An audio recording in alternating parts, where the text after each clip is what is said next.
Welcome, everyone, to the March 23rd meeting of the Lacey Equity Commission. I call the meeting to order at 5:30. And with the roll call, I acknowledge the presence of Commissioners Hart, Brown, and Garza, with Commissioner Annie Clay out of the country and Kim Sauer excused and couldn't make it tonight. We anticipate the late arrival of our youth commissioner, Michelle. With that, we have a quorum and we shall proceed with the land acknowledgement. I will read it. We, the city of Lacey, are on the ancestral land of the tribal people of the Treaty of Medicine Creek, including the Nisqually Indian Tribe and Squaxin Island Tribe. We acknowledge and remember those tribal people not recognized today who were absorbed or relocated into other tribes for survival. We recognize the ancestors and their descendants who are still here. We recognize and respect the tribal people of the Treaty of Medicine Creek as the traditional stewards of this land since time immemorial, and their role today in taking care of these lands in perpetuity. We recognize and have the responsibility to call attention to the histories of dispossession, forced removal, abridged treaty rights that allowed our nation, state, and city to develop as they have today. We recommend that community members read the Medicine Creek Treaty of 1854. We move then right into the approval of agenda, previous meeting minutes, and consent agenda. Approval of agenda. So noted. I move to approve last month's agenda, or this month's agenda. And there is an amendment to the agenda this evening. With the amendment, thank you. The amendment is correcting the date that we had for the DEIB in those regional notes from last meeting, September 22nd instead of March 22nd. I second motion. The motion to amend has been seconded. In a discussion? Hearing none, those in favor of the amended agenda, previous meeting minutes, and consent agenda, please say aye. Aye. Oppose? Motion carries. Public comment. We have no one who have pre-registered to speak to us by way of Zoom. We received one written public comment, and that is being responded to. And if there's anyone who would like to speak during the public comment period here tonight, we ask that they sign the sheet near the entrance. But we welcome those of you who have joined us for our equity meeting tonight. And I apologize for my back being to you, but the room will change and shift as the evening goes on. So welcome to all of you. With that, we move into our inspirational item that Commissioner Hart, our vice chair, is presenting. Thank you. So the title of what I'm going to be talking about today is called The Revolution. There was a time not that long ago when women were stepping into our new era. Girls were going to college in growing numbers. Women were becoming doctors, teachers, lawyers, and leaders. They were voting in national elections. They were running for office. They were serving in government. Families talked about progress. Parents believed their daughters would have more freedom than they did. Young women believed the future would be wider, brighter, and more open than the past. Laws were changing. Education was expanding. Opportunities were growing. In the cities, women could walk to school, to work, to universities, to courtrooms, to hospitals. They chose their careers. They chose their clothes. They chose their paths. Many women believe that once progress started, it could never go back. But history has a way of reminding us that progress is not permanent. Within one generation, the rules changed. Rights that people thought were secure were rewritten. Freedoms that felt normal became restricted. Choices that once belonged to individuals became controlled by the government. And the people who lived through it said the same thing over and over. We never thought it could happen here. We thought we were too modern. We thought we were too educated. We thought we were too advanced to go back, but it did. What I just described was not the United States. It was Iran in 1950s, 60s, and 70s during the modernization period before the 1979 revolution.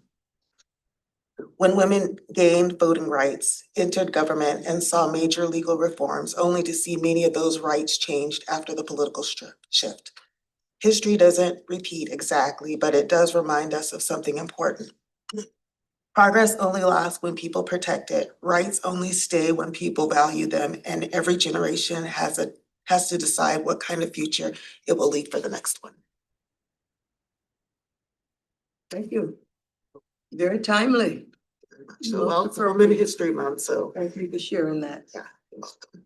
That takes us to item 7, our business items, and the first being 7A, our 2026-28 Poet Laureate application review.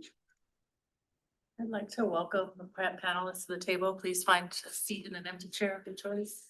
Thank you.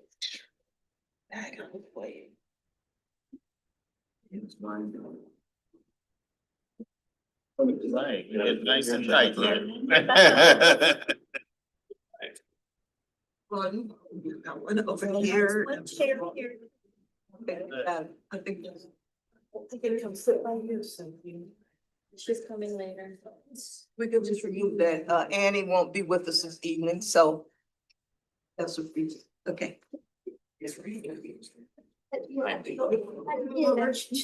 We got it. A tight squeeze. Thank you, thank you. All right, welcome everyone. Thank you for being here as part of the Poet Laureate review panel this evening. As everyone already knows, our current Poet Laureate, Cynthia, his term is ending and we're currently looking for a new Poet Laureate. This panel includes the Commission on Equity, as well as representatives from the Parks Board, the Library Board, and a couple of our local educational institutions, St. Martin's University and South Puget Sound Community College. Let's do a quick round of introductions. Please share your name and who you're representing, and I'll begin. My name is Chanel Pierce, and I'm new to the city of Lacey. I'm their special projects administrator, and one of my roles is to manage the public arts program, which includes the Poet Laureate. To go, Shannon. Absolutely. So good evening, everyone. It's so good to see you all here. Thank you for being a part of this. I'm Shannon Kelly Fong. I'm the Assistant City Manager for the City of Lacey. Hello again. I'm Thelma Jackson. I'm currently the chair of the Equity Commission. Hello, I'm Julia Chavez and I'm with St. Martin's University. I'm Cynthia Pratt, the current Poet Laureate. Hi, everyone. I'm Suzanne Simons, Olympia Poetry Network. And I'm Cliff Brown, I'm a member of the Commission on Equity. Chris Dahl, and I'm also with the Olympia Poetry Network. Marla DC with the Library Board. My name is Annette Roth. I'm with the Parks and Recreation Board. Michelle Gibson, also with the Parks and Rec Board. I'm Veronica Head, with the City of Lacey, the Equity and Inclusion Program Manager. CJ Dosh, South Puget Sound Community College. Bakita Hart, Vice Chair and Commissioner with this Commission on Equity. Raul Garza, I'm Commissioner on the Commission on Equity. Aaron Wheeler, Commissioner of Parks, Culture, and Recreation. Thanks so much.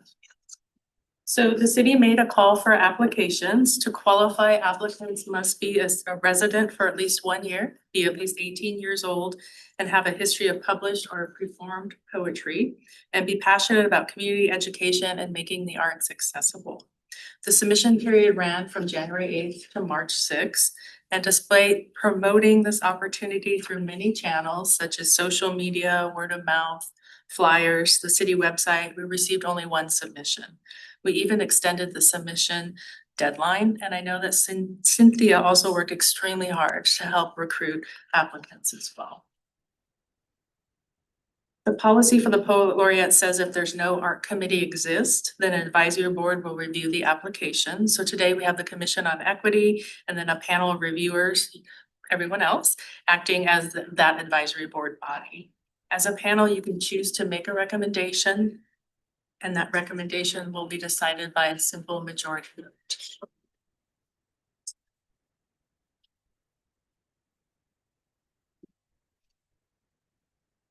Hope that everyone's had a chance to review the application materials that I sent out on March 9th. We do have the applicant Sonia Willens here tonight, who will be presenting shortly. After hearing from Sonia, you'll have a chance to share and discuss based on the applicant's responses, their resume, their poetry samples, their proposed budget, their artistic merit, their community engagement experience, and their proposed community-based poetry programs. On the screen are your recommendation options. You can recommend the candidate to the city council for appointment, or you can recommend one with modifications, or you can recommend reopening the application submission period to hopefully expand the candidate pool. Or you can recommend that the incumbent extend her term by 2 years, and I did not check with Cynthia how she feels about that. Something that's It's whether I'm still alive. or something that hasn't been considered here, so. So without further ado, Sonia is here to present. Welcome, Sonia. Thank you. And I think my PowerPoint, I'm gonna just make sure I can use the clicker, okay? Okay, I think I got it. Thank you all so much for having me here today. It's really nice to see all of you and meet all of you, and I appreciate the time and effort that is going into this process.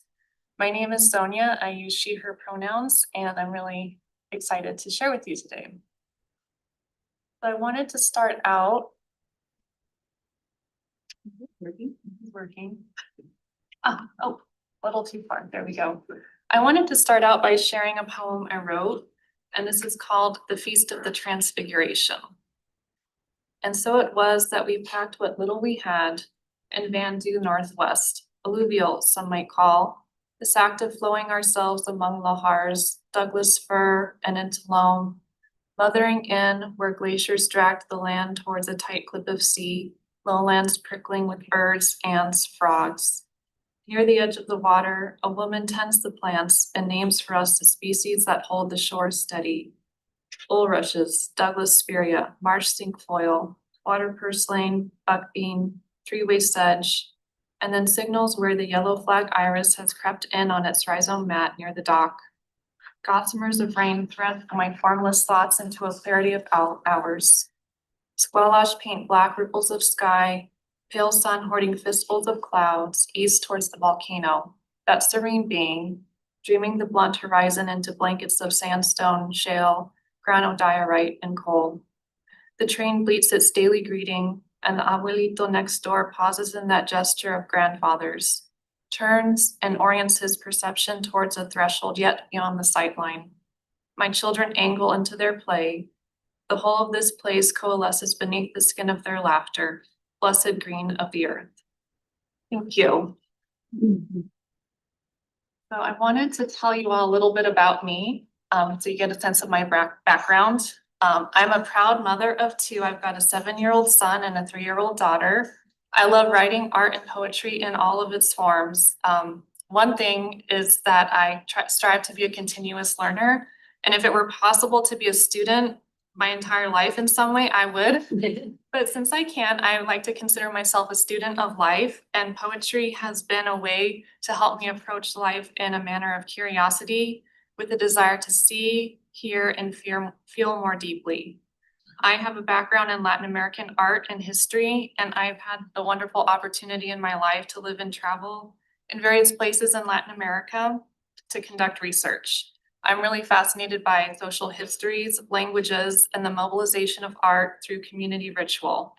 I'm still writing and researching on these themes, and I'm also now working in the field of behavioral health, which I consider my second passion. I'm hoping to bring together my interests in artistic and creative production while encouraging people to explore healing and recovery through the creative process. Also, I enjoy having opposable thumbs, helps with the writing. So when I was thinking through my proposal, I conceived a few goals to help orient myself. My first goal is really to strive to make poetry accessible to all. One of the things I think about when I think of poetry is the way in which it can be so many different things and reflect individual group values, traditions, and dreams.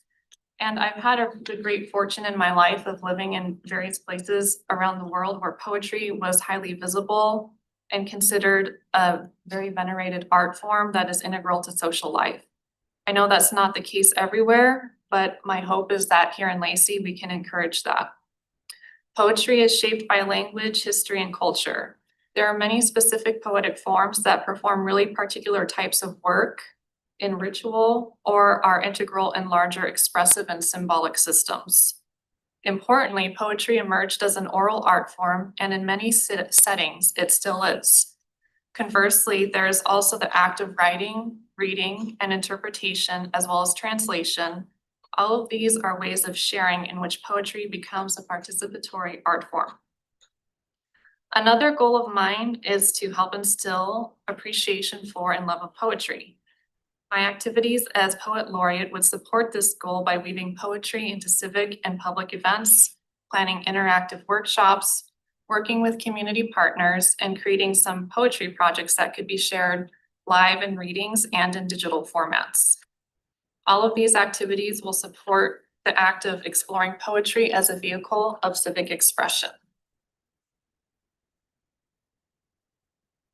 While I was preparing my proposal, I found the City of Lacey Comprehensive Plan 2025 update that outlined some priorities for programming in the City of Lacey. Among these was the goal to, quote, remove barriers to participation while providing facilities, programs, and events that strengthen community bonds, encourage social engagement, and enhance the city's overall livability, end quote. Thinking about community engagement, I wanted to ensure that my work would align with this priority. So I was hoping that I could conduct surveys, maybe host listening sessions, and perform outreach to community partners like schools, healing spaces, libraries, and other spaces where folks may want to engage in discussion around poetry and literary arts. I'm also hoping to put programming together that honors the strengths of our community while ensuring that it's fun and engaging and a good outlet for people. Tracking impact. As I referenced earlier, a way in which I would want to ascertain the successes, strengths, and challenges and needs of my work as poet laureate would be through engaged community feedback and by asking people to let us know what they think of our efforts and how we might want to consider evolving the programming in the future. I was thinking of conducting an initial survey to gather feedback to help inform the work plan for the 2-year appointment period. I also think the 1-year mark in the tenure would be a nice opportunity to reflect on the successes and needs for the following year. Also, for each event or project I would engage in, I was thinking of conducting post surveys to assess satisfaction and themes of interest. So I've thought of 2 potential poetry projects that I think I would like to develop if I were selected for this role. The first, on grief, healing, and resilience, really evolves from my own experience with poetry as a type of medicine that can help people explore really complex feelings, memories, and experiences. Poetry and creative expression can be a way to work towards healing and can also be a way to bring people together and to bridge gaps in communication. I feel like we as a community have lived through so much in the past 5 or more years. And I myself and several other people I know have expressed there's a lot of unprocessed feelings that go along with that. So I was hoping that a workshop could provide a supportive environment where people would be invited to explore the power of poetry. And I would want to invite other poets to help co-lead the workshop. The second project would be focused on gathering letters, poems, collages, or other writings from Lacey residents to explore the idea of home. I would aim to host some online and in-person workshops and then to curate these into something that could be shared on the city website and perhaps also through a final reading event. My hope with this project would be to enrich our understanding of how people understand the idea of home and to invite varied interpretations. We in Lacey have a very diverse community with a lot of people that have lived here for a long time or perhaps over generations, and also many people who have come here from elsewhere. How do we weave together histories of migration, belonging, family, and place into a celebration of what it means to call this place home. So I'm not sure if we have time, but I did bring some questions that I have for the decision-making panel. And for some reason, the clicker's not working. Oh, there we go. And so I'm not sure if we'll have time to discuss all of these, but I wanted to invite your thoughts and pick your brain. So my first question is, what would be the committee's vision for the future of the Lacey Poet Laureate Program?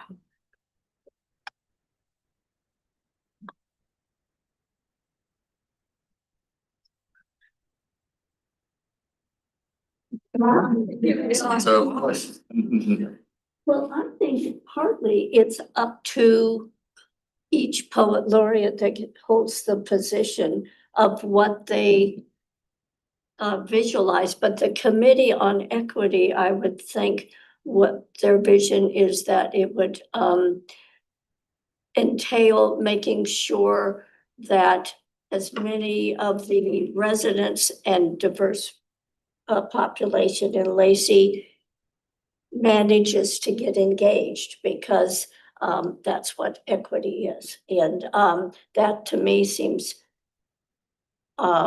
inspirational. It's also difficult in many ways, because while I know you address the Spanish population of languages, and that's great. We do have we're the most diverse city in Thurston County. So we also have a big population of Asian Americans, Korean, China, Vietnam, whatever background.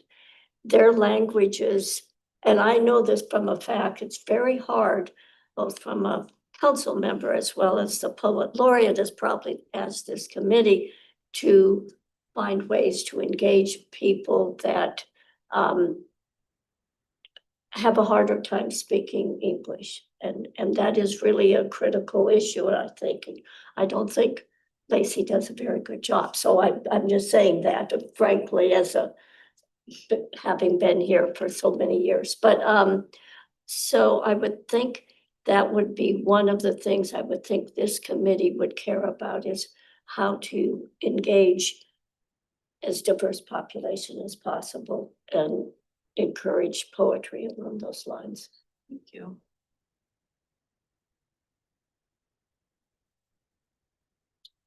Before we get too much further into the questions that she's posing to us, if we could move towards the action that needs to be taken, and if all goes as thought about, these questions certainly can happen, and the discussions that surround them for the purpose of our agenda tonight and the time we have.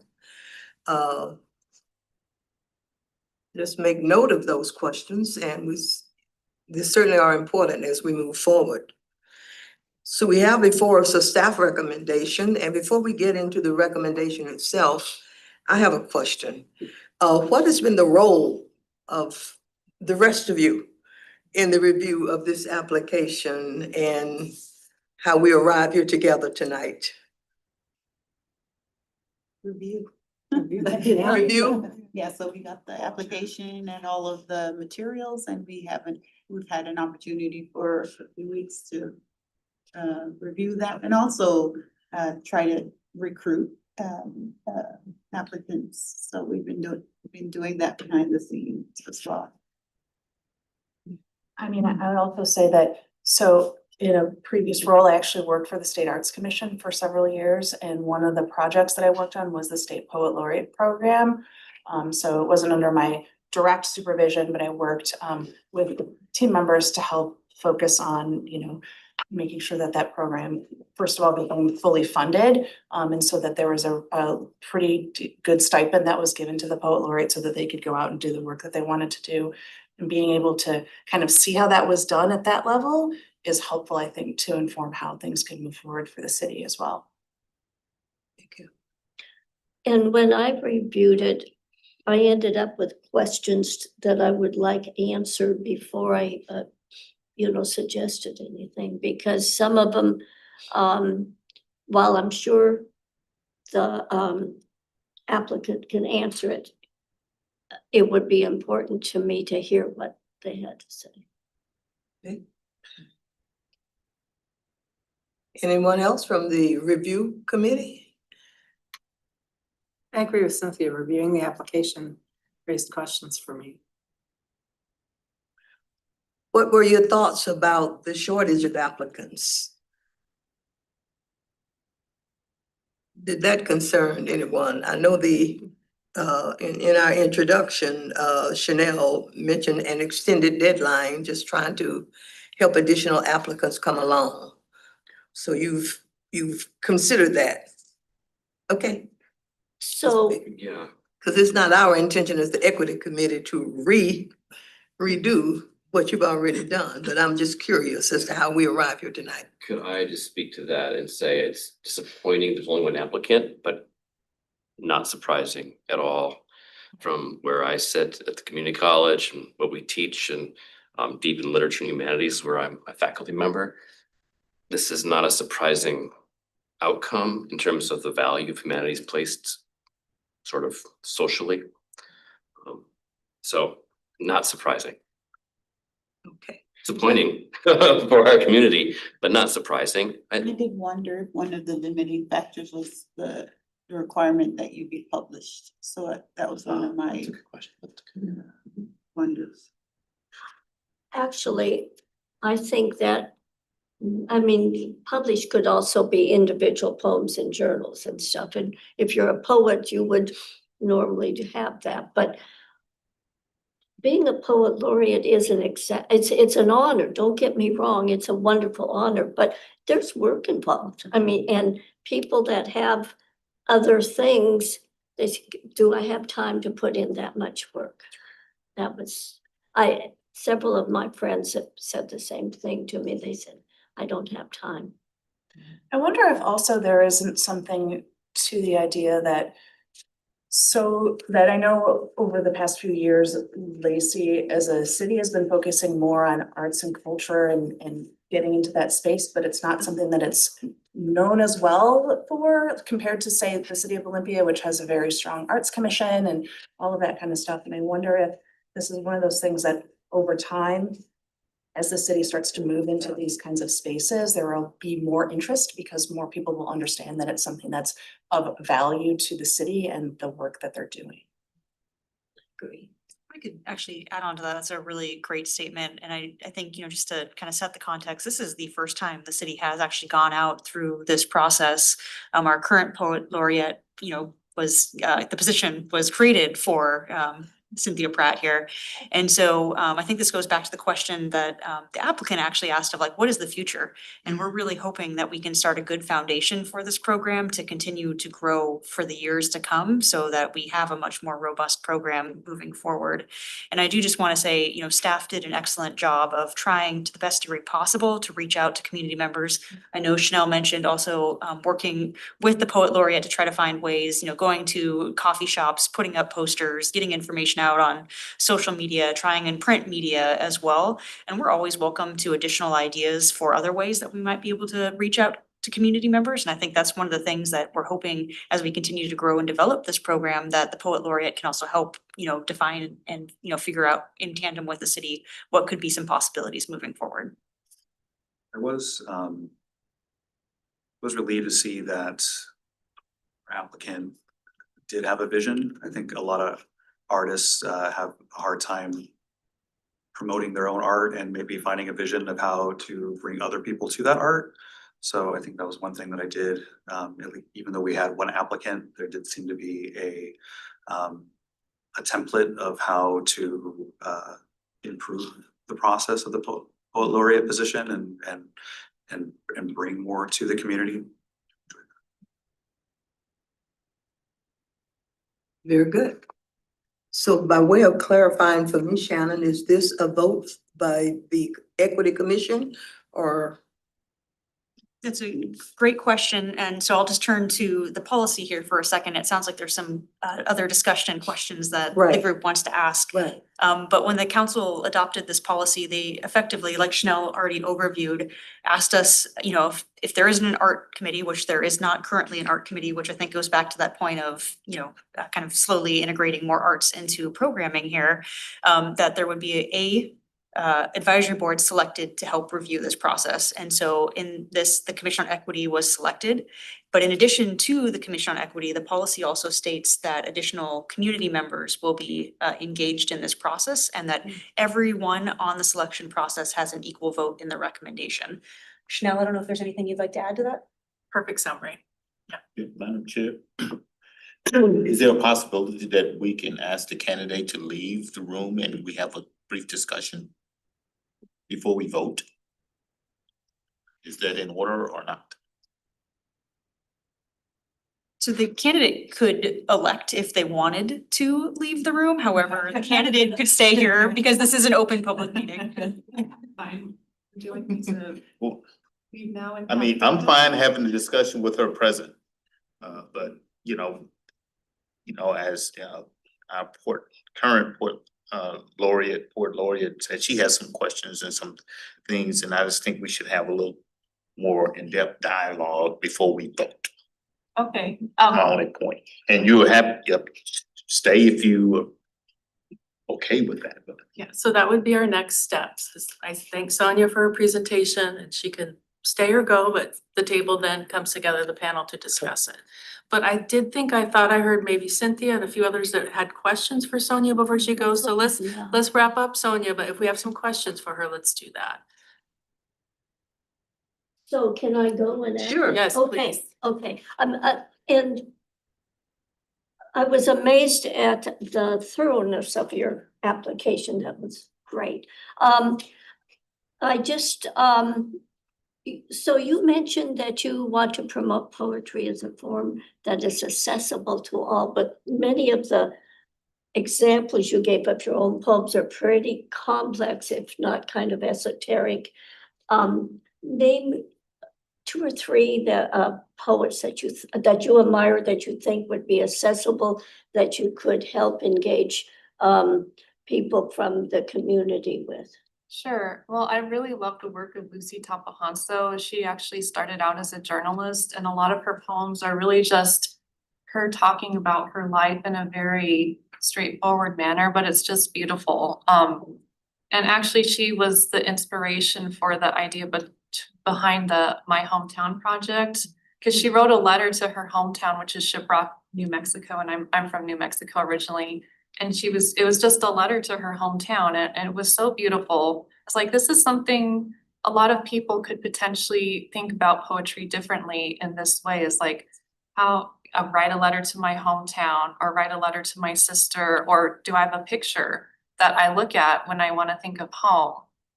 So trying to think through poetry as something different. I mean, I know that a lot of my poetry, I write in form, I write, as you said, very esoteric, symbolic poetry, but I think that's my own personal relationship to poetry that I'm exploring. But through the lens of what I've learned through with Lucy Tapahanso, is that it's really about how you're connecting and then thinking through in language and image. And I think that can be so many things.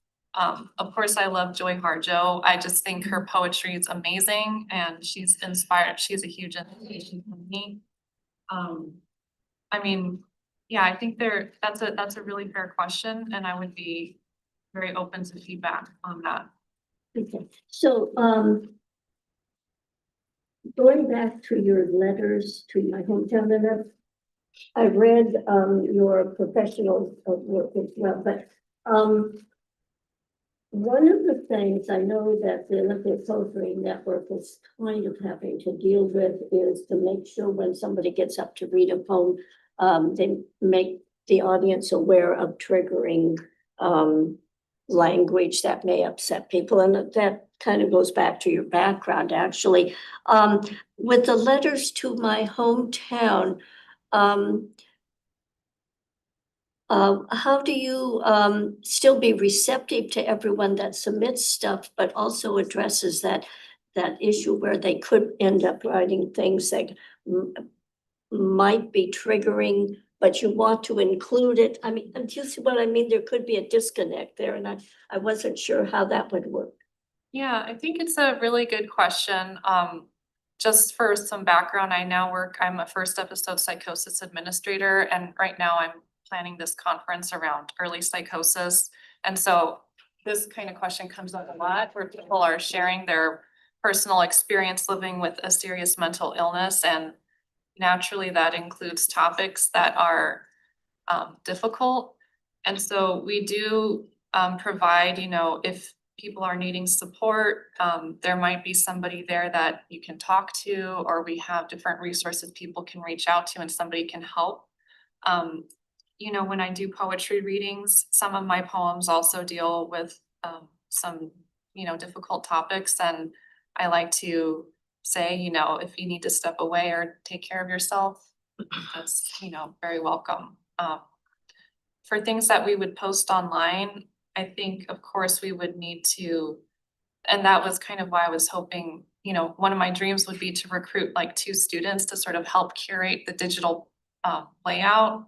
And if there were text or things in there that, might contain difficult content, we could have a discussion and invite feedback maybe from the Equity Commission or others on what's the best way to go about this, because it's an important thing to consider.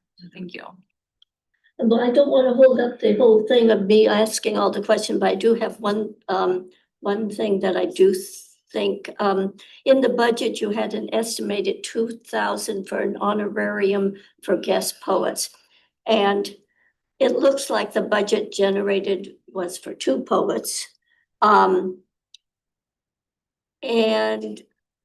each being paid 1,000. And so when I Googled that, an honorarium for a workshop for a poet, it fell around 100 to 250. And I was curious how that larger amount was calculated. How did you come up with the 1,000?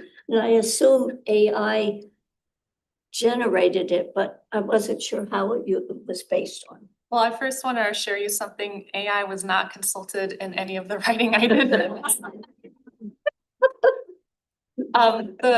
That budget was just a guess, and I'm totally open to adjusting that based on city policy. It doesn't, I'm not attached or married to that particular number. I always like to try to offer artists more if possible, because it's not something that we usually make a lot of money doing, but Or 0. yeah, but that doesn't have to be what it is. Oh, okay, that was just a guesstimate. Yes. Okay, because I was wondering. Unless we And I'm get saying, somebody I really need a new famous. profession, so where I get that amount, but, okay. I have other questions, but I'm gonna. Any other questions? People talk. On the budget, the question I had was, it's budgeted here for the first year at 5,000. Is it 5,000 per year or 5,000 for the 2 years? I believe it's per year. And I just want to say too, on the budget, one of the things, again, of this being a brand new program and something that we're working towards, is that we are going to be working with, whoever is selected for this position on, finessing that budget and seeing kind of what are the realities. And that would be part of the annual report too, that would come out as this process to show, what we've been doing and what work has occurred. Yeah, it was not so much the number, it was more, is the plan, is she presenting a plan that goes, that spans 2 years, or is it just that budgeted amount, that proposed budget for the 1 year? For 1 year? It's a great question. The policy reads 5,000 per year, and we'd work with the applicant to finesse that. Thank you. Any other questions? I would like to know the age range of your target audience. It sounds to me like you are primarily interested in post-secondary age group. That's a really good question. I think, yes, I had envisioned youth and young adults all the way to older adults. But I love the idea of getting younger kids to be interested in poetry. I know I'm trying to get my children to read poetry. But I hadn't really considered that in my proposal. It I would be- recognize that a single poet can't be all things to all people. I would really like to see your programs include our high school students, and I don't think from what I'm reading that that's part of your current plan. Is that a correct perception? I did want to try to recruit up to 2 students to help me with the My Hometown project. I was thinking, a high school student would be great. And I was also thinking potentially somebody at a university, they would have to be able and have the time and availability to make the commitment to it. But I certainly would be open to reaching out to high schools for that. Did you know we have a youth council? You're on the youth. Any other questions? Yeah, I have a question. I'm curious if you or the city has an idea of the workload for the poet laureate, like number of hours per, I don't know, month, quarter. That's a good question. So I think, probably the hometown project would be pretty time intensive. I'm guessing, I think the first workshop would be a matter of, seeing who would want to help co-lead that, doing the promotion, securing the time and the space. And then there's all the, I had wanted to do some surveys and potentially some listening sessions. So I think, I would think as if I were to be selected, rounding out year 2 to finalize that hometown project would probably be pretty intensive, but I think it would be worthwhile, so. Does our current poet laureate want to speak to kind of an idea of time estimates? Well, just up front, I had no project requirements of me other than coming up with a poem for National Poetry Month, and then as needed, which is kind of broad. And so my time, when you write a poem for, say, like from April that's coming up, I start probably in January and then try to get something down, and I edit and edit and edit, and that could take anywhere from well, I say maybe 30 to 40 hours or like a week over the 3 months type of period or 4 months. So, but it also, there's times where you can't exactly count it because you're sitting there thinking, what else can I do, at least for me? So for instance, I thought, well, I'll do this Bird Brains, a lyrical guide to Washington birds event at the library. And that took, I had to go to the library several times. I had to work with, what's her name, Julie? Forgot her name, but I think it's Julie. And it took time to contact everyone and stuff. Now, I didn't track my hours, I just did it. So I don't know. People that are on a project like with the state and stuff, they track their hours, and that's what should be happening, but I didn't do it. And so some of it was, 1 year wasn't too much. The next year was quite a bit, depending on what I did. And who I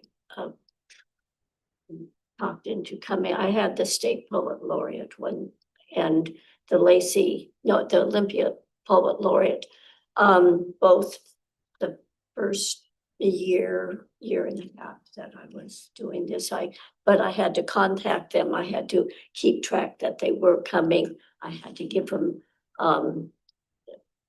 a stipend for travel out of my own pocket and stuff, that kind of thing. Yes. Is there, as this program develops, and who she's selected to be the poet laureate.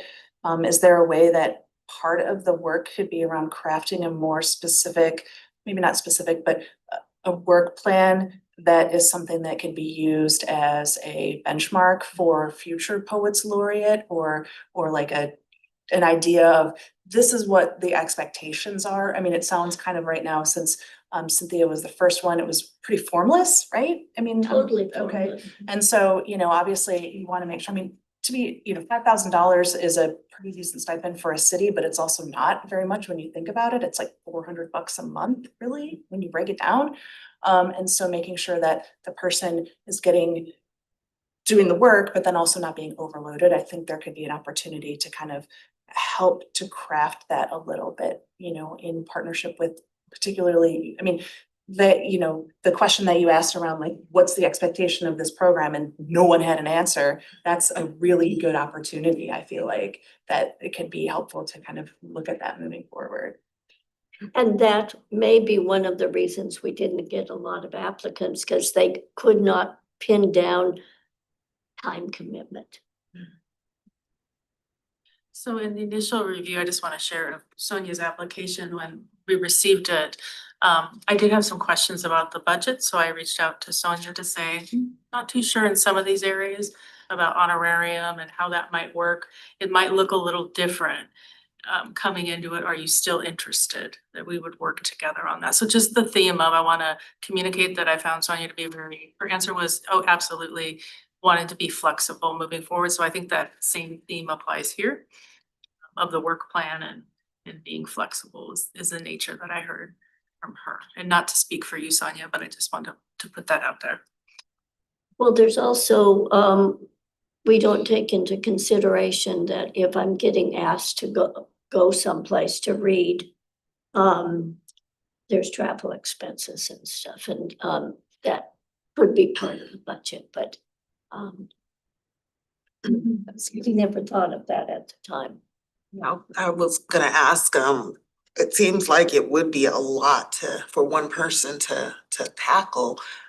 Would there be possibility or potential of a committee just for the art commission to kind of help? Cause it sounds like she wants to put on some events that would be open to multiple people and workshops, but that takes a lot of coordinating and marketing and all of that stuff.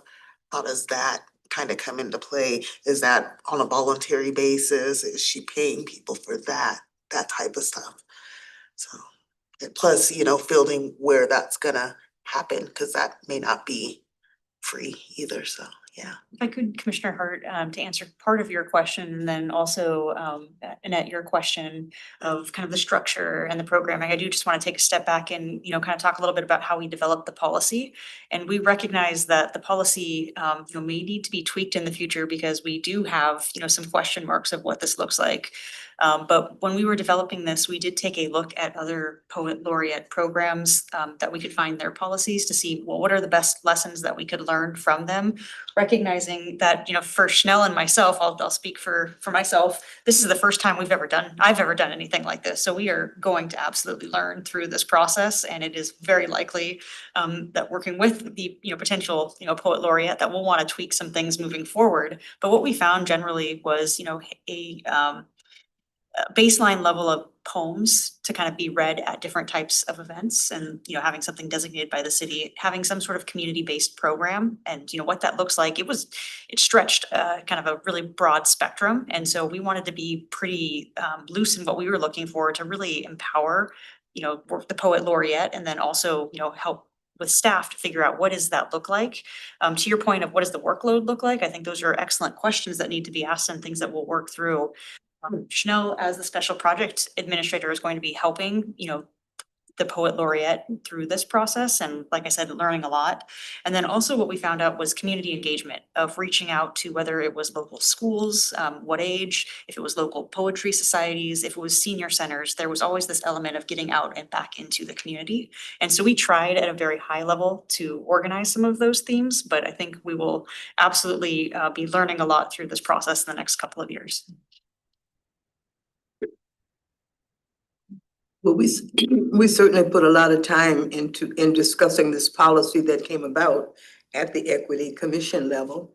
And to see it go full circle, here we are now with a staff recommendation before us for our consideration. Let me acknowledge that Commissioner Hedgewood has joined our meeting virtually. So, hi, John.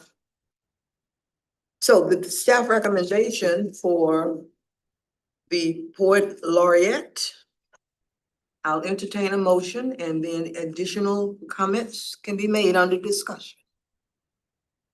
Madam Chair, I move that we present Sonia Slip. Well, that's. To the next step in the program, if that to city council, then so be it, to be considered for our Poet Laureate. Is there a second? Second. It's been moved and seconded that Sonia Wallets be forwarded in the recommendation as the Poet Laureate of the City Council. Any additional discussion? I would like to request a modification. In the budget item, I think that it's necessary, given the discussion that we've had, to include, let's say, 500 of the 2,000 in travel expenses that are explicitly stated, and then shifting the budget for honorariums to the left for that. And Commissioner Hedgewood, if I could just respond to that, I think what this body is recommending today is not necessarily the budget. That'll be something that gets ironed out with the applicant once they are appointed. And certainly something we can, circle back and provide more information. We did hear loud and clear that, travel needs to be a consideration of that.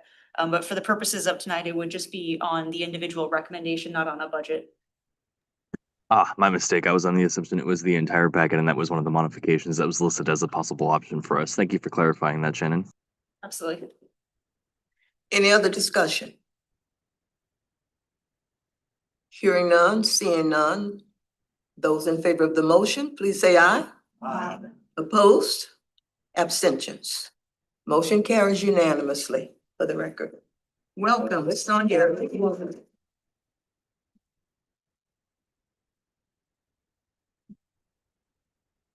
Congratulations. Yes. Leave you to the rest of your agenda. Okay, well, thank you all for your review work and joining us this evening. And Lucy has this next Poet Laureate. Thank you. That recommendation will go back to the city council.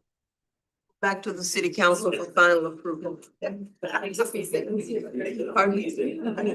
for this. Really seemed like she wants to meet people where they're at. Gail, are you part of this? The whole time she's talking, I'm thinking, what you slam?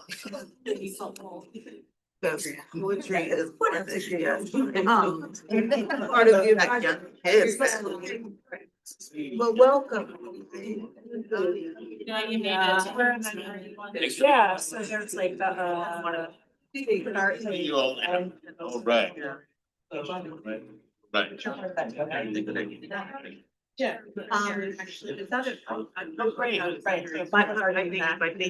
Thank you all for coming, and we would like to move on with the agenda. If you can carry your conversations in the hall, we'd appreciate it. Okay. I'm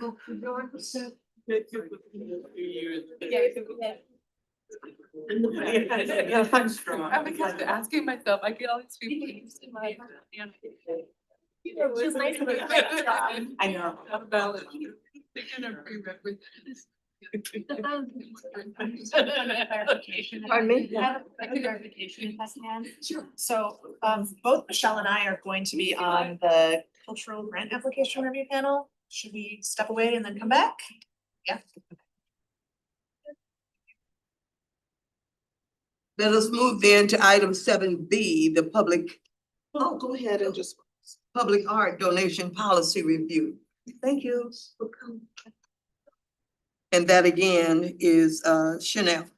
All right, so there is one more topic you'll hear from me about tonight, and that is our new policy on donations of public art. But first, I want to refresh our memories on our current public art policy, which is part of the City Council Policies and Procedures Manual.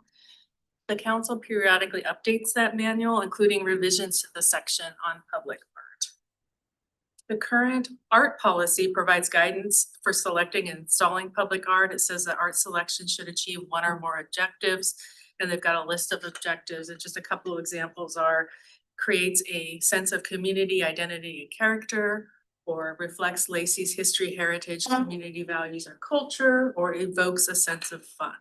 And then the policy also states arts themes that should reflect one or more topics, and it's got a list of topics, and it has things like the natural beauty of the city as reflected in its trees or lakes, or the importance of family and youth in our community.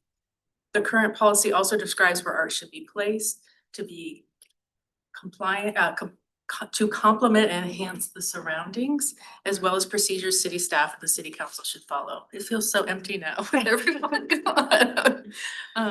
All right, so that's just a little refresher on our current public art policy. But one thing the current policy doesn't address is what to do if the city receives an art donation. So recently, a few community organizations have expressed interest in donating art objects, including statues and monuments. And this highlighted that gap for us. And so this led to the creation of this new policy. The policy was developed by researching the topic, including public art donation policies at other municipal governments. Here's those recommendation options again. So you can see your recommendation options are on the screen. You can recommend to the city council to adopt the policy as written, or recommend making additional changes before final adoption, or not recommend any motion at this time, or something else, something that hasn't been considered here on this list. So just getting the options up in front of you before we go a little bit deeper. So the new policy outlines a process for applicants to follow, and at a very high level, that process is first someone who's interested in donating an object to the city submits an application. Next, the city manager's office acknowledges receipt of the application and does an initial review to determine if the application is complete and meets the selection criteria. Then the city manager's office forwards the application to the relevant city departments for a preliminary technical review. After those technical reviews for donations of $7,500 or less, the city manager makes the final decision. For donations of $7,500 or more, the city manager's office will have an art committee review it. The city manager's office will then present the findings and recommendations from that internal technical review and the art committee to the city council for a final decision. If it's approved, then the donor and the city will enter into a memorandum of agreement. So I want to highlight for you a part of this to bring to your attention in the policy. It says that if no art committee is in place, an advisory board designated by the city manager's office will review the proposal and provide a recommendation to the city manager's office. Currently, there is no art committee. The city has no art committee. So in fact, today the Commission on Equity is acting as that designated advisory board by the city manager's office. And I want to make you aware of this because you could be called upon in the future to review an actual donation proposal. Donations must meet a specific criteria. The criteria included that the object given must have a clear title. It must be original work of art. The city won't accept copies or reproductions, reflect community values, be free of advertising or promotional content, be given without any contingencies or obligations, and the object must be suitable for city purposes.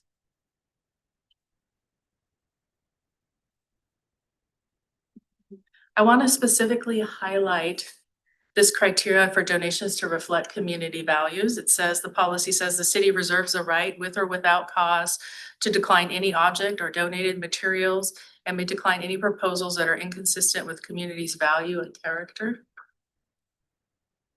or include overt advertising, religious references, sexual content, negative imagery, or political partisanship. All submissions must be inclusive, culturally sensitive, and respectful of all community members.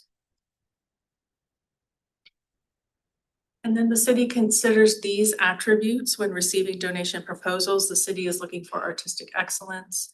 It must be in good condition.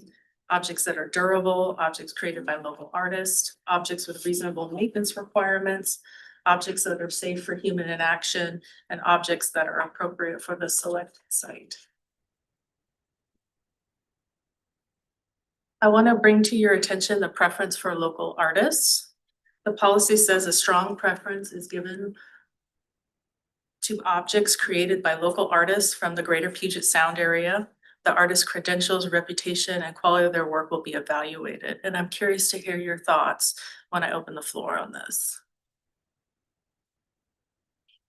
And lastly, the policy has a section outlining maintenance responsibilities. Donors must either do one of two things: either contribute to a maintenance endowment, which is used by the city to maintain the object, or on a case-by-case basis, the city and the donor may enter into an agreement where the donor does the ongoing maintenance themselves, but they must do it according to city standards. Again, these are the options, just getting them up on the screen before you as a quick reminder. And this concludes my presentation. I'm going to open the floor for feedback and questions. A question around this selected site. Mhm. Can you elaborate on that at least at a very precursor level? So what's your question? Is there a What is list of it? sites that artists can petition, you know, like when we go onto the Lacey website, we can see all the projects the city has going on and things that are in proposals and bids. Is it gonna function similarly to that, or is it a list and we just go down the list of each site and it's case by case basis? So when they apply, part of their application is if they have a preferred location, that would be the site. So site is location, the term there. And they can say if they do or not. Sometimes people have a really fixed idea where they would like it located. Other times they don't, they're open to it. But ultimately that decision's up to the city. And I like your idea of having some listed sites of what might be available. We don't currently have that, but it's part of them proposing of their proposal where they would like it. They go dive into a giant art project, they can have an idea of the space that they're working with. Yeah, Kind of so- my thought, Mhm. but I'm not an artist. So that could be true in the case of if they wanted to commission new art to be made, they can do that. They could donate, we want this new thing made and we want it made in this place and we want to fund doing that. So that would be an example there as well. Do you want to add anything to that, Shannon? No, I think that's absolutely, something that we can look into. I think, Chanel just had a, distinction of like something that's made for a specific site and then something also that maybe somebody owns it already and just wants to provide it to the city and is looking for a place to put it. And I think your point is a good one of like what would be acceptable locations. I do want to highlight in the art policy itself, it does talk about where preferred locations by the city council for art are. So just as an example, city entryways is one of them. So you are probably very familiar with Kite Boy and Kite Girl, those kind of demarcate entrances of the city. And so like having similar approaches of other places where people would be able to see the art coming in and out. Yeah, thanks for the reminder on that. So I kind of briefed over that site selection as I went through the objectives that are in the art and then the themes. There's a third section in the overarching policy. And so it says should be placed at the following locations to complement or enhance the surroundings. I didn't run through that list, but it's such things as Shannon said, medians on arterial streets, identifying interests of the city like Kite Boy, Kite Girl, activity hubs such as business districts, commerce centers, and residential areas, roundabouts or traffic devices to complement or enhance the natural landscaping, tree, shrubbery, and it goes on. So it describes in general in the overarching policy. And then for this donation process, they can give input to where they would like it, but it's up to the city to make that final decision because we've got to consider other city policies and safety and things like that. Michelle, if you don't mind stopping the presentation just as we're going through these questions. I will also say now that I've had a moment to think about this, one of the things that we have done here in the last 5 years is we have created a public art webpage where you can go on and you can see all of the art. And as part of that earlier process, we did do kind of a preliminary look at the city that identified the areas in the art policy of like where could other locations be based on that. So we do have some very preliminary information on that. I think that helped. Well, given the options that you have before us, if you could put those three options back up there, and the fact that we've identified, or you've identified that this procedure for donating something to the city isn't part of the policy, then I would say recommend changes, not taking any,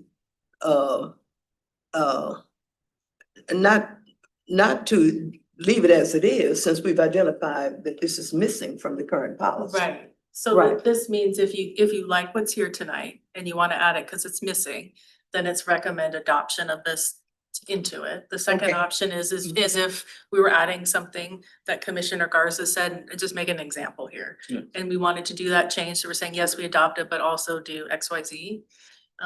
Or make no motion, or you can do whatever you want is the bottom one, if you come up with something else. But yeah, So I do think we need to take whatever action we need to incorporate great. the new language, governing donations. That's why we're looking at it. That's right. Yeah, yeah. As the city grows, more and more art might be coming forward. The question I had in the very first slide you had, I think it was, where a person making a donation is actually making an application. Donors submit an application. Maybe a proposal would sound better. It is a proposal, Is yeah, it? yeah, it's a proposal, it's used in No, the I'm policy. giving something to the city for free and I've got to apply to give you something. But it sounded like as you went through it, proposal was a better word, you know. What is it you're trying to donate, you know, versus an application that just sounded. So as part of the application in the policy, I'm just looking at our language here. They do write a letter and it is a proposal. So they are proposing it. The application is kind of a cover letter describing the donation, explaining how it aligns with city's public art policy, why it should be part of the city public art collection. So for them to express that. It sounded more like a proposal. Yeah. Than an application. That application just kind of struck me. Okay. Chanel, if I could just interrupt for just a second here, the way we're sharing right now, those, it's not being broadcast online. Oh, So out here. let's just Apologize for that. end that really quickly and just make sure, hitting share, that will help alleviate that issue. Okay. Going through that steps, just wanna make sure that everybody could see who is watching online. Okay. Any So, questions, just- discussion? Since we're acting in the role of the committee or Art commissioner. Wait, this process here, is there somewhere where we get to review before it's finalized? Yes. After the technical go back. review or something like that, or recommendation comes to us from the, Yeah, So on that D, acceptance or rejection, right from the city. here, part of that language is if no art committee is in place, then the city manager will designate. And that might be you in the future, if we have an actual art donation. Today, it's you been designated to speak on and give your recommendation or not on behalf of this policy. Thank you. And I do just wanna say, it could be a combination of advisory boards as well, just like with the poet laureate. I know, you know, for example, things that may be placed in parks. One of the primaries may be the Park Culture and Recreation Board, maybe things that deal with history, the primary, maybe the historical board, plus the Commission on Equity, so it could look like a combination. I just want to make sure that my stick man gets a final before it gets posted somewhere. Okay. any other questions, any further discussion? And when you say local, cause you did mention local Yeah, let's artists, talk about that. I'd like to hear your thoughts. cause it did say like South Sound. Mm-hmm. So that doesn't necessarily mean right here in Lacey, it could be anywhere. The greater Puget Sound Where the area. Puget Sound area. Okay, yeah, Thoughts I on know this? some folks. I like that. Okay. Maybe somebody, what if it's somebody that grew up here, has moved away, become some big artist and wants to bring something back here to show? Yeah, Famous now? yeah. Would that be something that would be considered? They grew up here, became big, and wants to maybe donate something back here.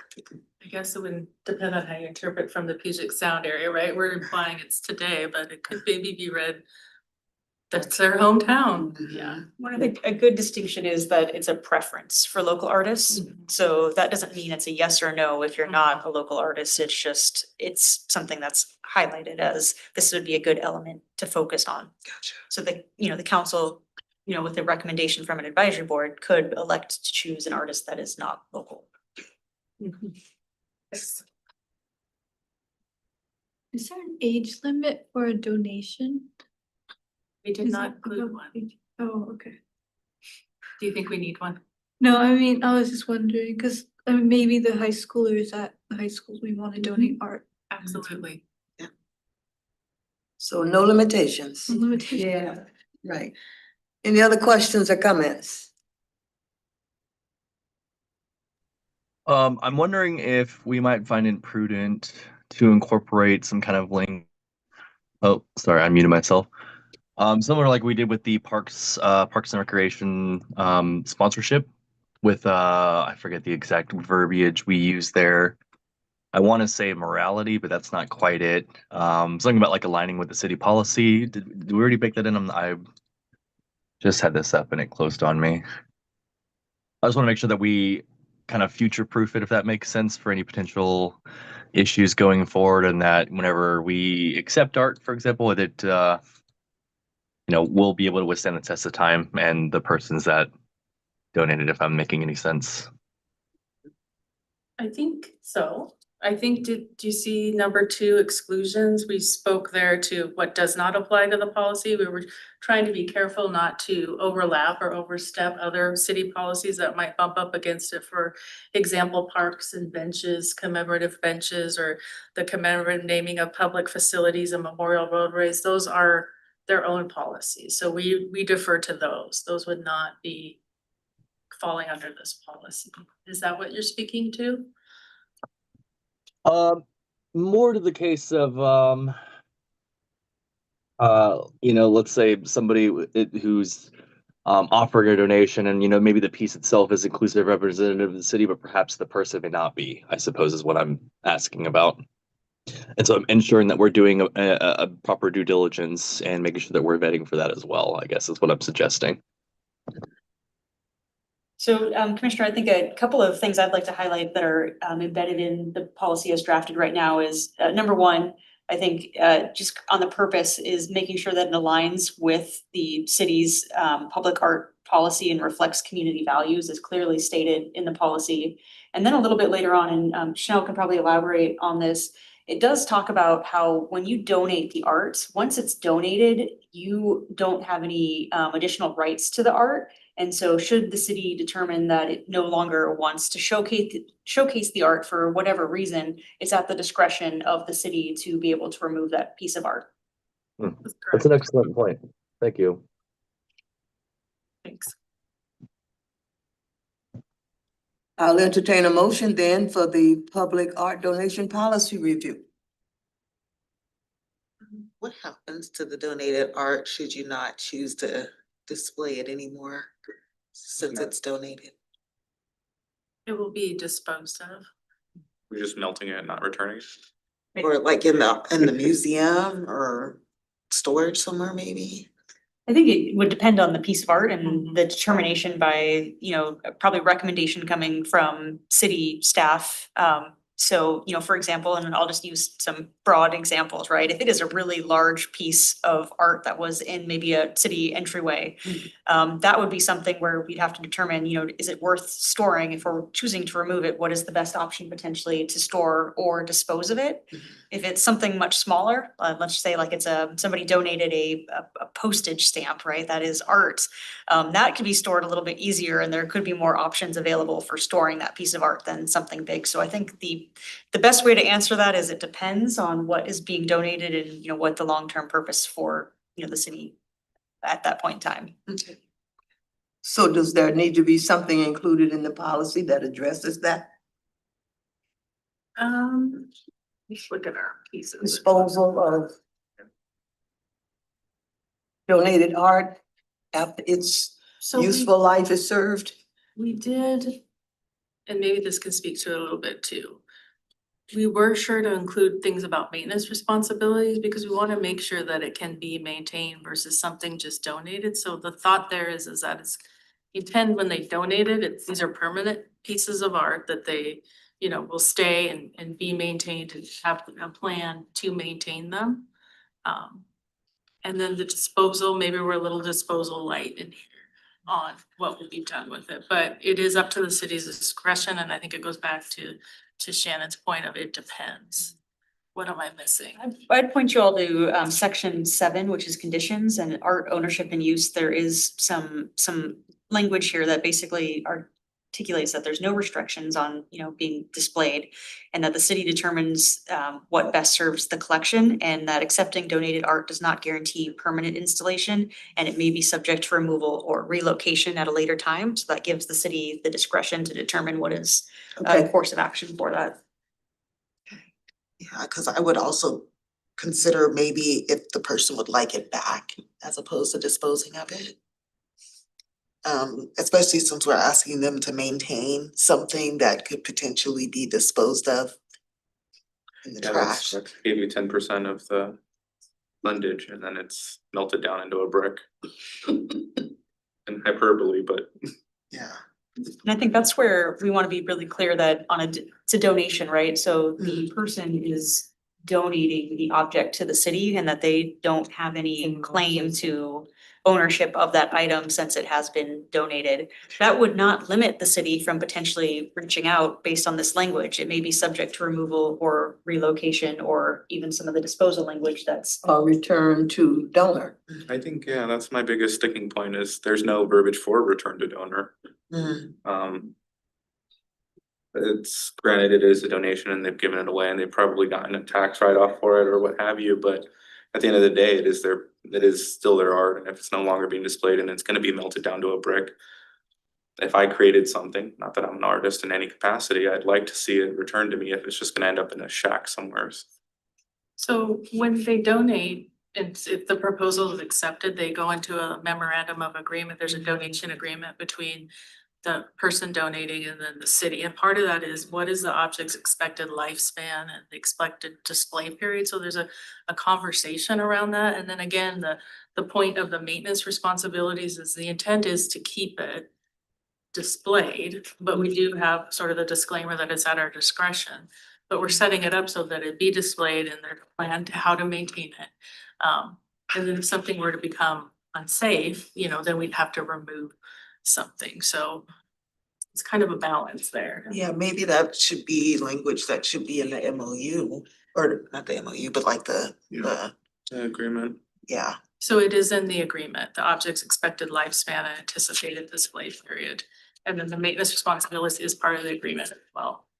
So that's what the city and donor enter into going into this under section E. But that still does not address the issue of potentially returning a donation back to the donor if its usefulness is over with, if it's no longer on display, and all of those things, other than dispose of it, to give the artist, the donor, an opportunity. To reclaim their art. I don't know what word to use, but. Word. Was it? Yeah, I had all those words, we put them out to play docket. I think maybe if to summarize, and that is the word, we had a really good discussion about that, is what I'm hearing from this group is maybe taking a look at adding some language on when the city determines that it would like to. The excess. There we go. So that effectively meaning, hey, we're getting rid of this piece, whether it's giving it back or whatever other process it may go through, to have some sort of like first right of refusal by the original donator. Is that correct? Yes. Donor, yeah. I'm It's not an something like artist, but that. if I created something and the city was just gonna throw it away, I'd like it back. Not that I For would the dig yard, art, but yeah. maybe in 20 years I have a mansion, I could put it in my front yard, We can take a look at crafting some language to that effect. Again, hyperbole and ridiculousness.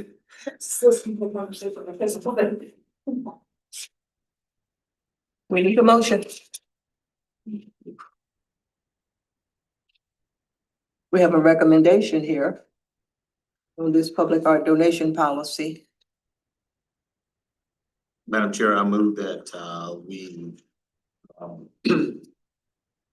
recommend the policy forward with recommended changes.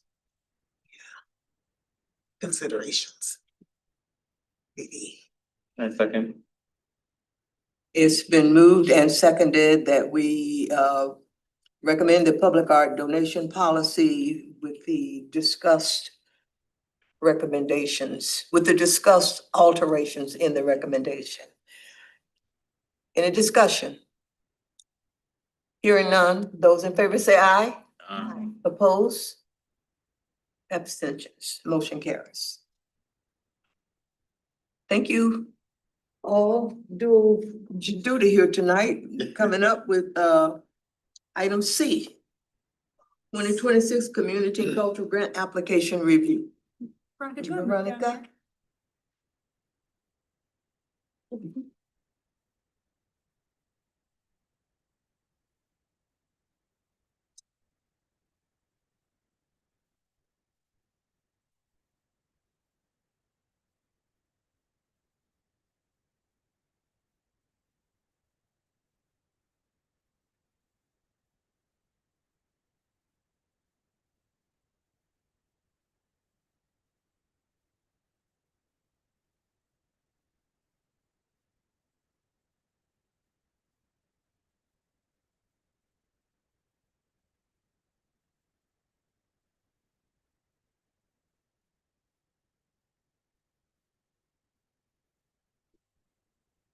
So you could see that we had a lot of applications.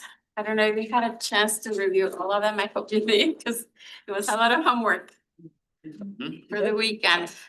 But so we're just gonna start going over the policy.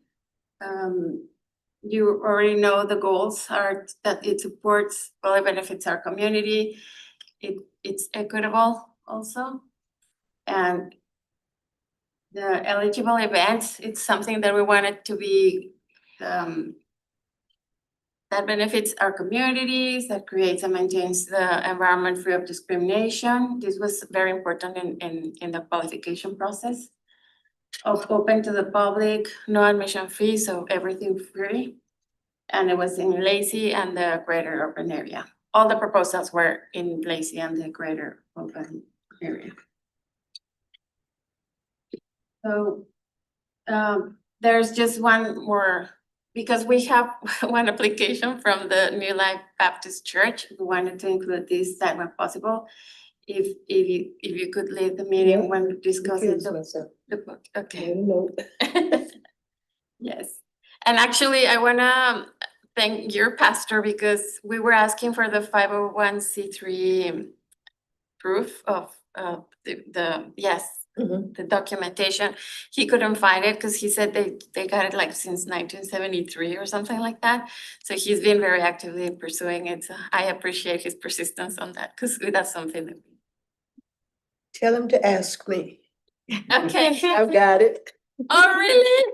Okay, I will tell him, because the IRS told him that he had to wait 2 weeks to get it.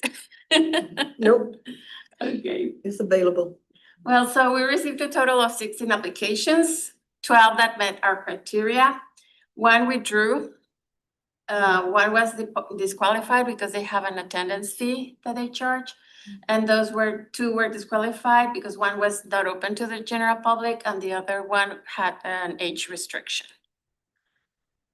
So we're just requesting that a funding recommendation from this commission. This is, I know you cannot see it, it's Very, very small, but we have printouts and they're also included in your packet, so please take one. So that's the 12 organizations.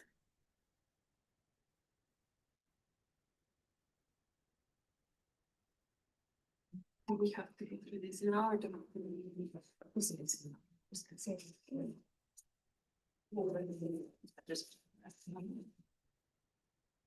So this chart that we're handing out is just for background, but we're gonna go one by one. That's just, we wanted to give you all the information from the application. So the first one, and we have them on under alphabetical order according to the name of the event.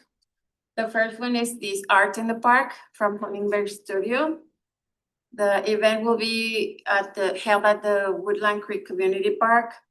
It includes live music and light snacks, and it's really an art event. So it has painting, drawing, and beadwork, and they are providing all the supplies.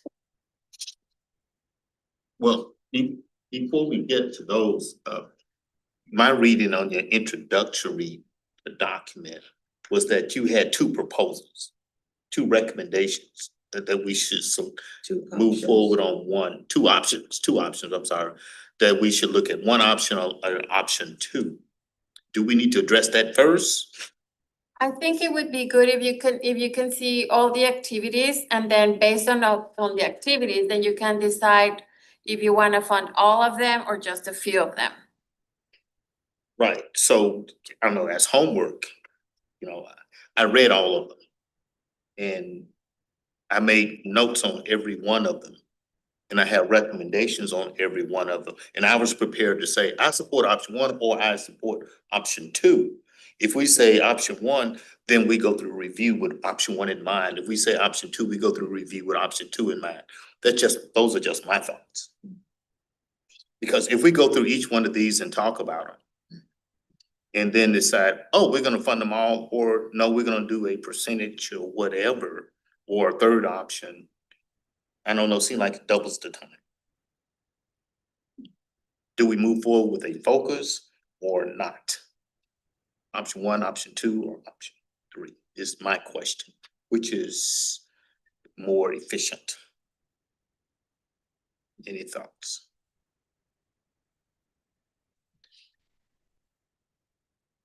Well, if you already reviewed everything and you already have in your mind what you want to vote for in terms of option one or option two, like Commissioner Brown, maybe we could continue with that. We don't need to go one by one if you already did that. Did everybody? I mean, I guess the question to your point is, did everybody read all of the? Yes. Okay, I did too, A so, minute. okay. Yeah. I didn't rate them one or two. I just went in with a plan of either one. Yeah. So Chair, I think the question, just to summarize, is do you all want to just consider the options or do you want to continue going one by one? We're happy to move forward with either one. We just would like some direction from the group. While I do plan to have to recuse myself, and I was prepared to do that, I did want to interject in the general discussion. This whole thing was community and cultural grants.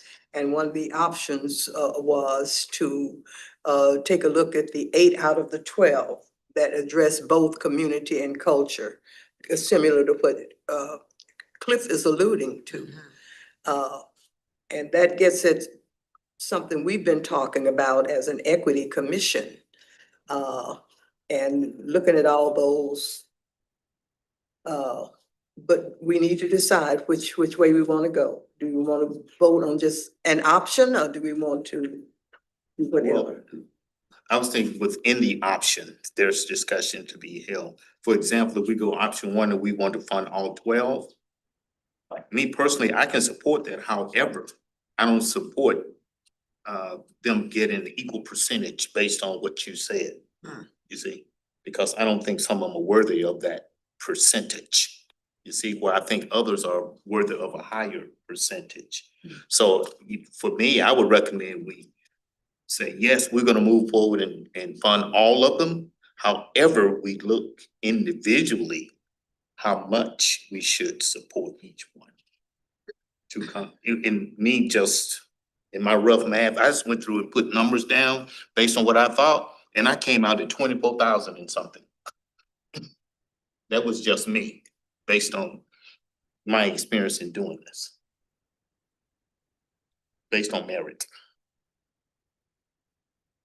Is the rest of the board okay with moving forward without the presentations? Yeah, I don't necessarily need to see a presentation. I do think we should have a discussion about which of these options we wanna look at, though. Okay. I mean, but I think that probably needs to be something that everybody agrees to, right? Okay. Commissioner Hart, any thoughts? And Commissioner Ewing? Yeah, I'm good with just going through it. I don't need the slideshow. Commissioner Hegwood? And Commissioner Garza? Yep, I'm good. Okay. So the option number one, which was what we were recommending, it's an equal percentage distributed among all applicants. And that would be funding them at a 9.7% of the amount requested. Option number 2 is identifying 5 or 6 applicants and give them, most of them are requesting $25,000, so that would be 5 of them, 25,000. 6 of them, if it's one of them, that one of the ones who's asking for less than 5,000. Option 3 is prioritize by community and cultural events, because a few of them are just a community event, not without the cultural component. And number 4 was another option, which may be what Commissioner Brown is proposing. So, Once again, I'll state, I support a 4th option, funding all 12, but look at the amount for each one that totals up to about 25,000. Not a percentage, not a 40, 50%, and not taking some out, because I looked at all of them, I think they're all worthy. So, the only thing I'd say is I appreciate that suggestion, except you've had time to process each of those and make that decision. And I don't know how much time we'll each have to go through each of those to make a decision. But that's my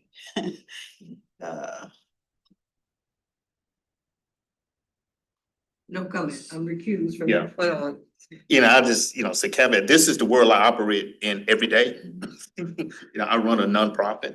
And so, the requesting funding and going through, and others while I serve on boards, we go through that process of evaluating the actual proposal or request or application and make a determination. And it's, sometimes it's yes, 100%. Sometimes it's this amount, sometimes it's virtually nothing or nothing. It's all based on merit.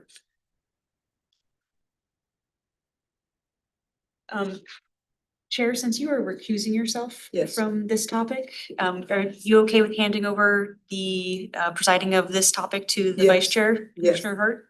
So And- Commissioner Hart, Yeah, and I need to recuse myself from New Life Baptist Churches as well. that would be my recommendation for you all, is that for anybody who is involved in one item on here, you don't need to recuse yourself from the entire, just any determination on that particular item. And so Chair, I know you said you would like to recuse yourself from the full selection, but Well, I just want the record to be clear that, I chair the community engagement ministry of the church that does the whole pop-up museum. So for the record, I'll just recuse myself because that's one of the applications. And for the record, I'm on that committee. if we choose option 4, what Commissioner Brown's choosing or suggesting, you would just recuse yourself from that one when we vote on that one. Yeah, I And think then you that's the participate cleanest in the way to rest. go about it. So if there's someone who applied for this that don't get it Right. for whatever reason, then I don't wanna give them any reason to say that one was approved because she, whatever. So just to be clear, to be clean. And that's current or former? it's current. And so maybe just to take a pause, so we're all here, making sure we're successful here moving forward. So Chair, just really quickly, are you recusing yourself from just the discussion of the Black History Museum, or are you recusing yourself from the entire process? Well, it depends on which way we go. Okay. If we're gonna be taking action on option 1, 2, 3, 4, 5 versus individual applications. Whatever legally and wherever, I won't get the city in any trouble. Great, okay. Okay? We'll make sure to do Okay. a notation of, hey, if this is a moment where you might wanna recuse Okay, yourself from. okay. So it Very sounds like you'll be continuing in with the process for right now and can continue to preside over the discussion for the time being. Okay.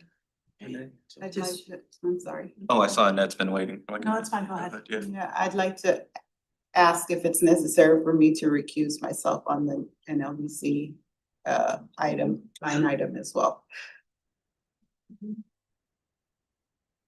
Is there something from the park board on it? No, she said New Life. Oh, yeah. Yeah, I knew that. Yeah. Yeah. So 3 of us. For the record. For the record.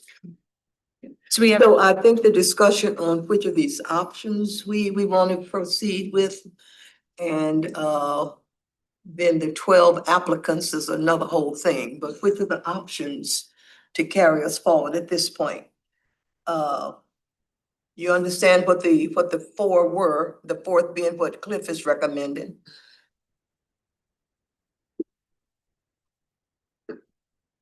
So I just wanna ask a clarifying question, I think, for the group. Around what the intention of the grant pool is all about, right? So you have this grant funding and it's for community and cultural events.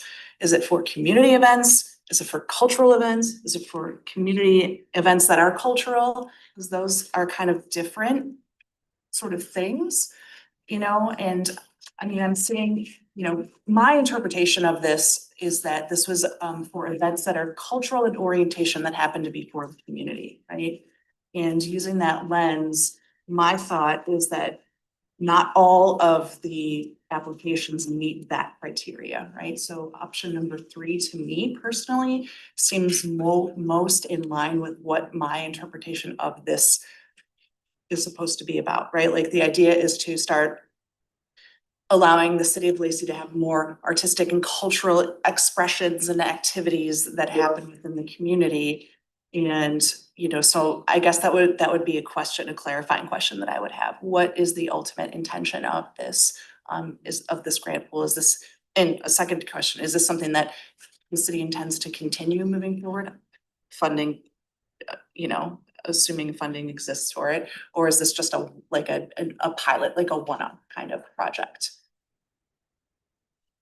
I think we've had this before. So under the policy, the eligibility for the events, it says events must meet, oh, we can go there. So they have to meet the following: advanced council adopted goals, which they all do, citywide policies and the city's strategic planning, promote the city and create a welcoming environment, benefit the city's diverse communities, create and maintain an environment free of discrimination, be open to the general public, have no admission fees, be held in Lacey Greater. I understand that, but I guess, you know, but one of the options that has been presented is that funding grant applications that are more cultural in orientation and less community in orientation, right? And so I guess is that the intention? And that's just one of the questions that I would have, because I see that if the intention is to be able to prevent or provide more cultural experiences for folks in Lacey and the surrounding areas to participate in, some of these, they just don't meet that criteria. Yeah. You know, so that's just a question that I have. Looks like they're on equal footing there. I know, that's why I'm asking the clarifying question, you know? I could maybe provide a little bit Okay. more background on that. And I think it's a really good question.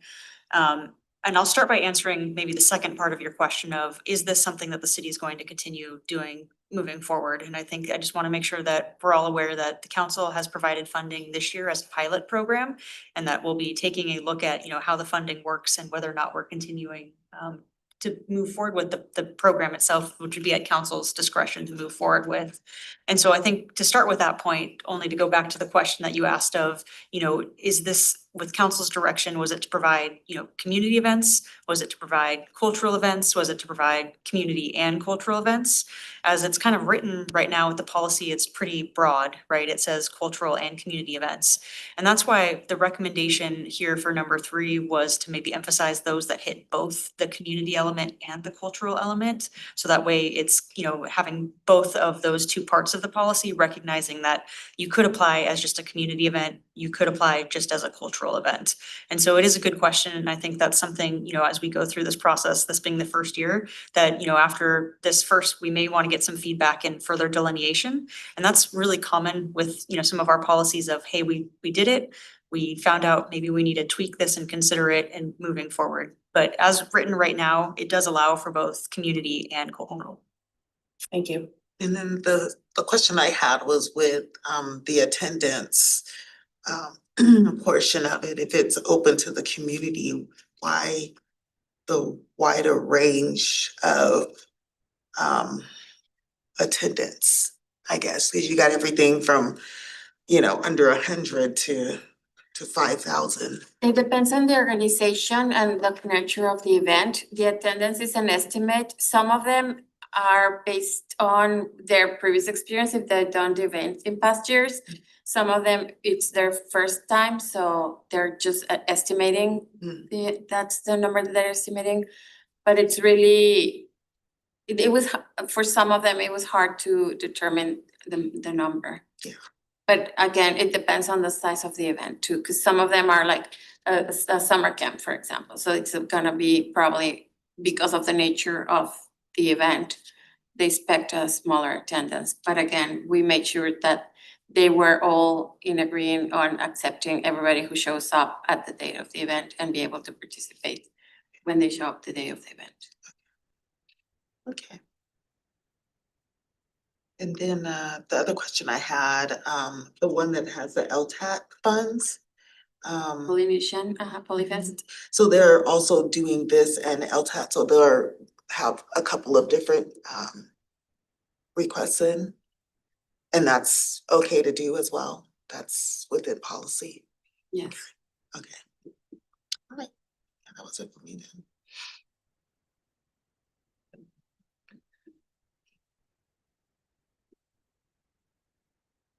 So do you want to vote about which option first?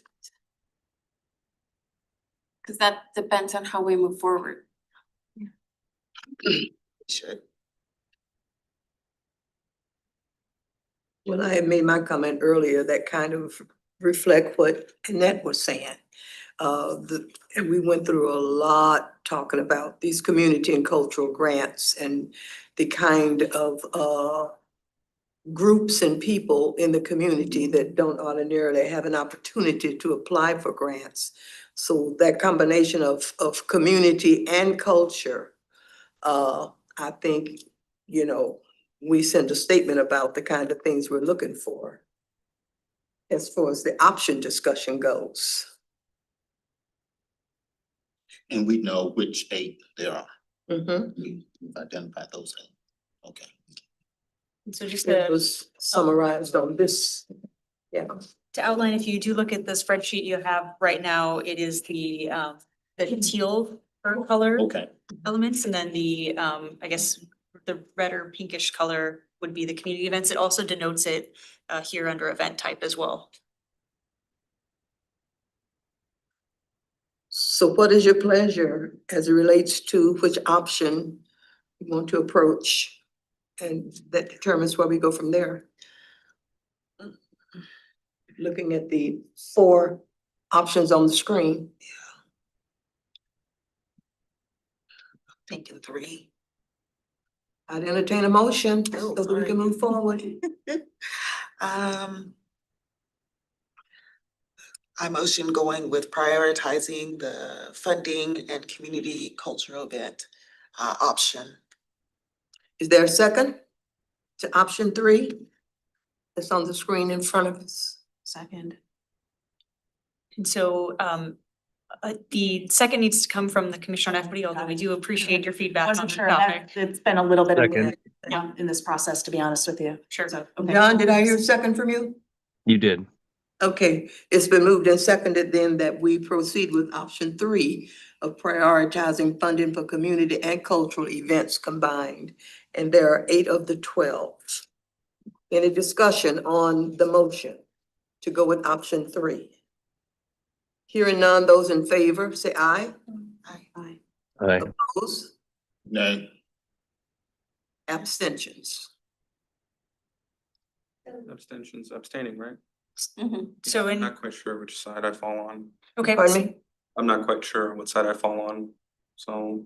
You're abstaining? And you're abstaining? Nay. I'll say, I vote no. Okay, there were those in favor say aye. Aye. Aye. No? No. 1 no, abstentions. 1, okay, motion passes. Does he get to explain? No. No, okay. No problem. I talked enough. So pursuing prioritizing funding for community and cultural events in that priority. It takes those 8 that address both and equally distribute. That's what that option says. So without taking each individual grant application, I guess I don't have to recuse myself, huh? Okay, just want to be clear, just want to be safe. Okay, anything else you need then? I didn't. She don't vote. What'd you say? So no, it was a recapping of the vote, and just to make sure that everybody is clear, so the chair called for a motion to move forward with recommendation alternative number 3, which was prioritizing funding for community and cultural events. And so that would provide everybody who provided an application as a community and cultural event, almost 75% of the funding that was requested, because it's prioritizing both community and cultural events combined. When the vote was called, I believe we had 4 yays, we had 1 nay and 1 abstention. Right. No, 3. We have a youth council member, Commissioner Hart, Commissioner Jackson, and John. Commissioner Hegwood. 4. Oh, well, no, she president, she carried the vote, she can't. I voted on that from the option, but Oh, okay, New Life wasn't singled out. That I would have recused myself from. okay. I'm fine. That's okay. Any other questions? We clear on that? Prioritize funding for community and cultural events, as stated in option 3. Okay? Any more direction needed? No more Any direction, but I do know we asked a few folks from our Parks, Culture and Recreation Board just to provide some feedback into this process and the events. And I just wondered if there was anything that you all wanted to make sure that you're passing on to us for consideration. Other than I wasn't sure what was my role. Sure, I think we're both a little confused by that, so I think because we were voting before and now Yeah, not, yeah. and so I'm. So were we here just to provide feedback about the application? I mean, so I guess so I'll just stop there. Well, and I apologize for That's okay. the confusion, and I think that is absolutely something we can be more clear about moving forward.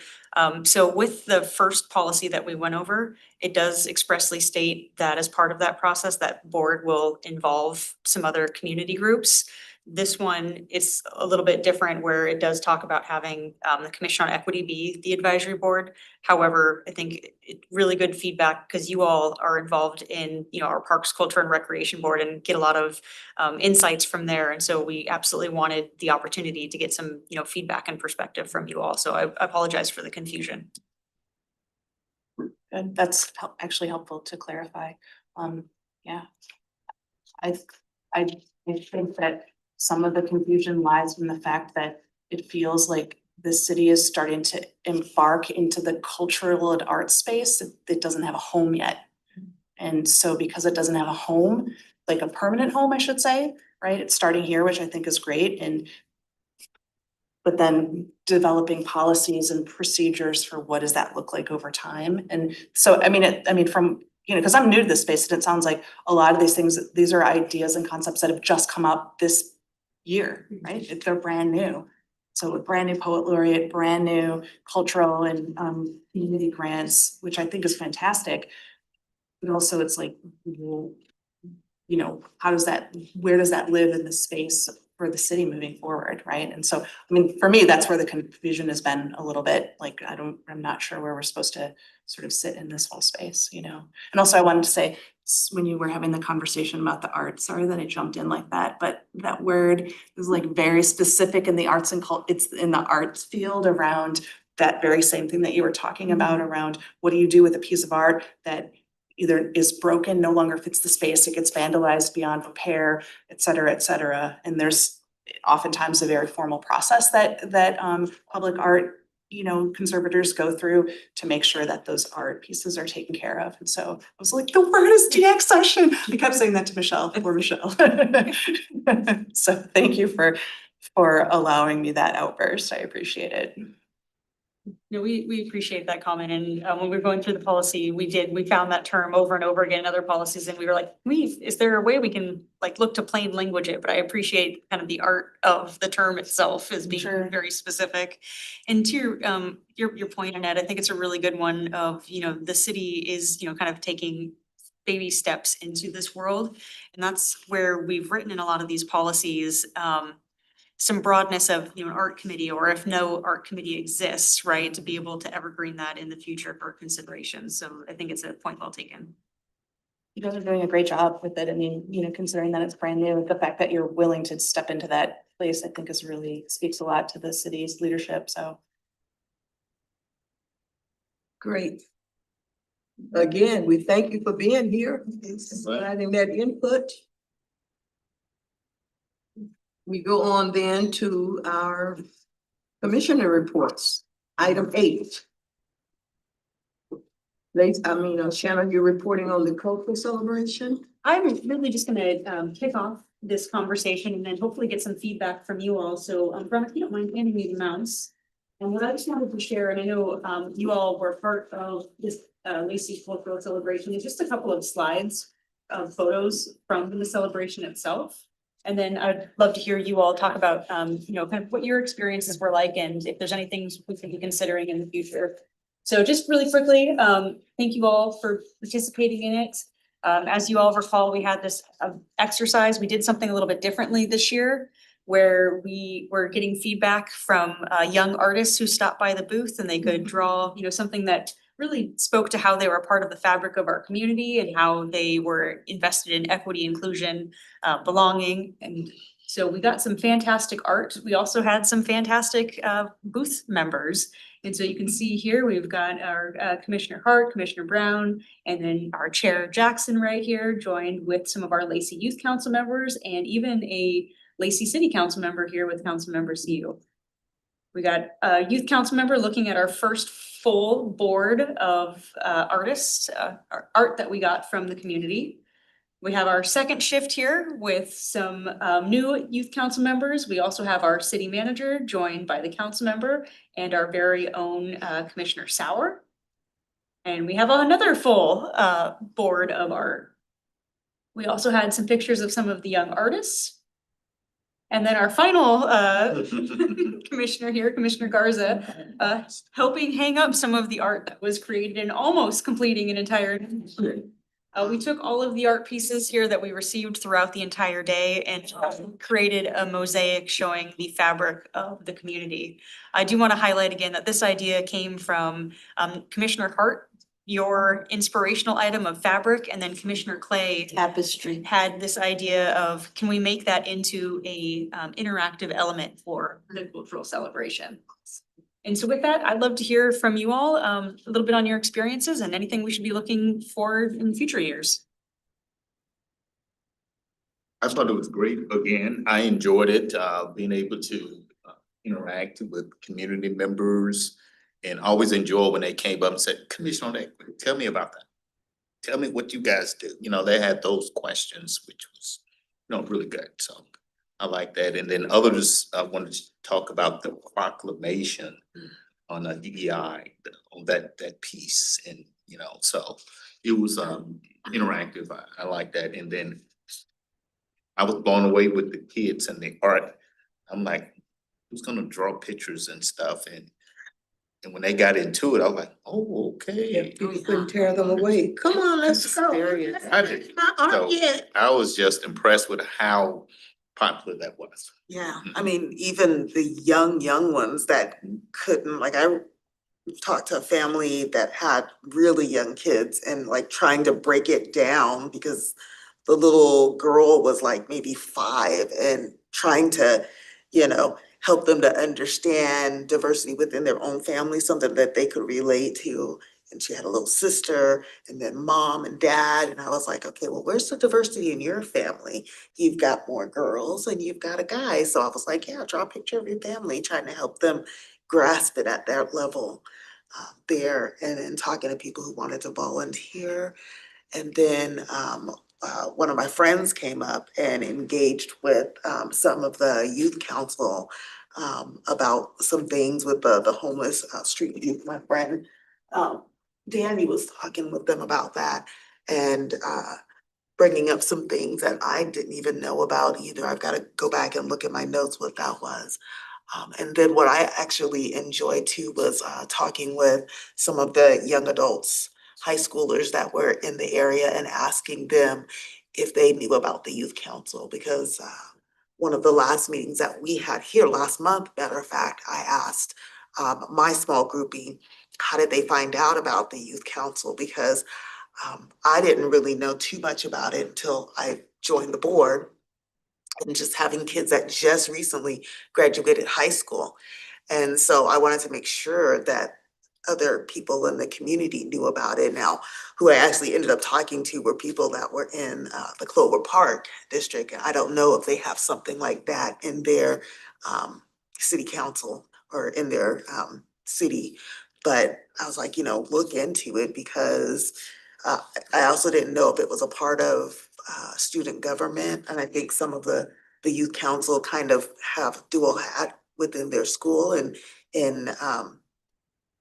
in government and civics. And I think that that's what's needed, especially when we're looking at, how our government officials are aging. We've got to kind of get the younger folks involved if we want them to be out there. So they've got to feel like they can be out there a little bit more. And so engaging them to kind of show an interest in that, I think is key. So that was nice. Well, during my shift, I met several new Black families in town. And they were discovering the fair for the first time and commenting on what a great idea. One of the questions one of them asked me was, where on the performance agenda, where the Black folks? So that tugged my shirt tail to say, gotta do a better job of making sure somewhere in the stage presentations, there's some performers of Black. It used to be, Yeah, the yeah. choir used to be there, the, keyboard, the whole thing.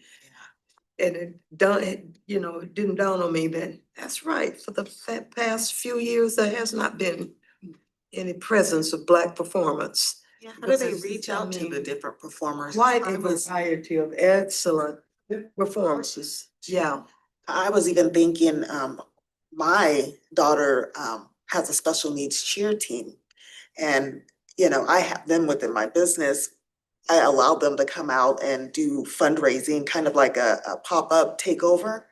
And quite a few of the athletes in her group are nonverbal, but when they come and they, start letting folks know about what they do and how good my product is, they come alive, And it would be great to also not just kind of show off their group, but how that sense of community kind of builds that skill. And it would be great to kind of show that as well as let families that have children with disabilities know that something is also out there that's not gonna cost an arm and a leg. They get together once a week and, I don't know if that is cultural, but it could be something. So, yeah, expanding that and how are they getting participants for the stage performance? I'll make sure to follow up with our Parks, Culture and Recreation Department to get most up-to-date information. But I believe it was 2 years ago, Jeanette Seiler joined us and talked a little bit about some of like the different performers and vendors.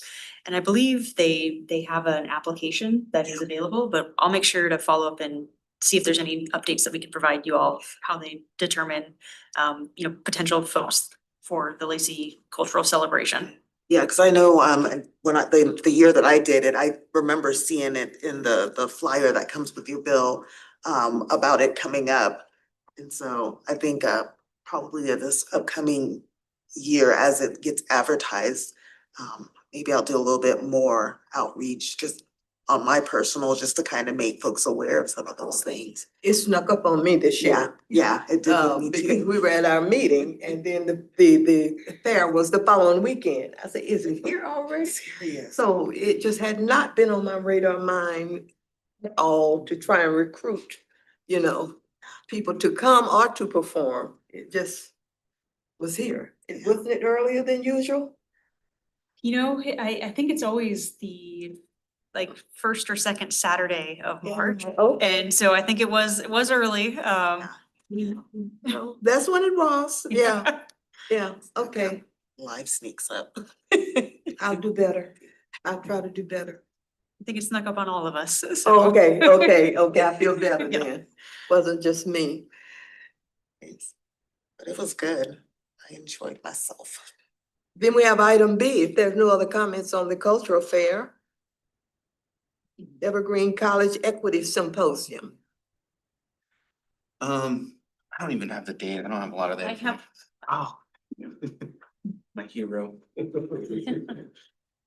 Settle.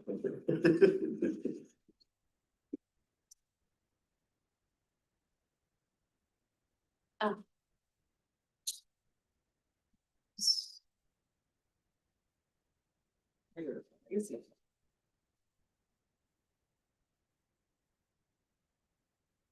You're on. Okay. Shannon's staring intently at the screen. One. We'll make sure that everybody can see it, so. Okay.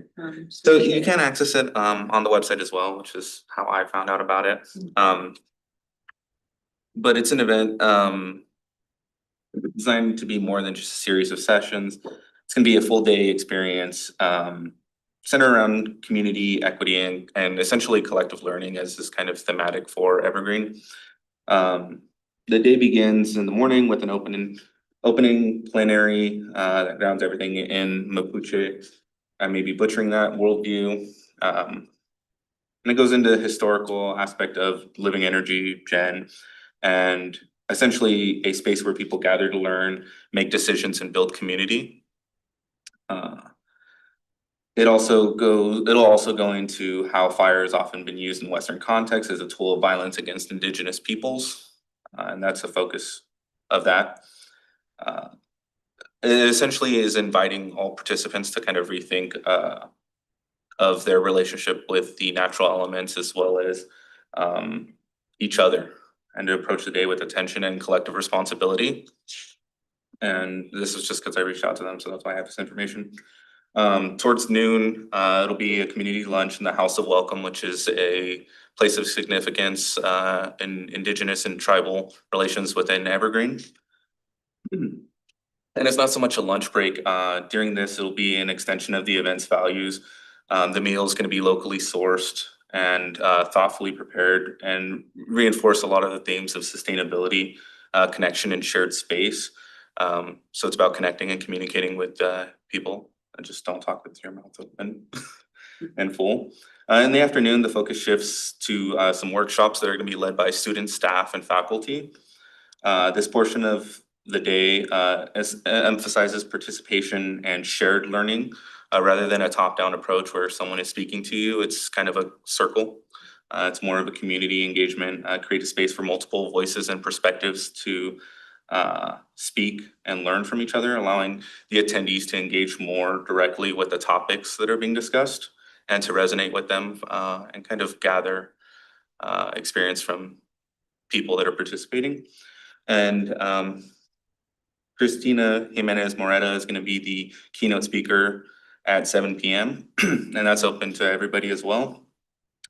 She's a leading voice in equity and inclusion. The intention is to leave participants with a broader insight and sense of motivation to carry some of these ideas that are discussed throughout the day in their everyday lives.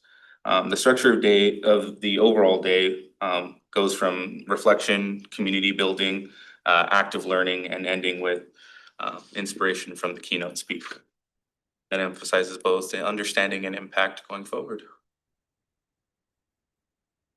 We'll see. I think I have class, so I probably won't. But What time does it start? it's a full day event. So the Yeah. keynote speaker is at the tail end. Yeah, but it's a full day event. Yeah, I found it on Eventbrite. I scanned the QR code. Oh, yeah, I'm not too familiar with QR codes. Okay, great.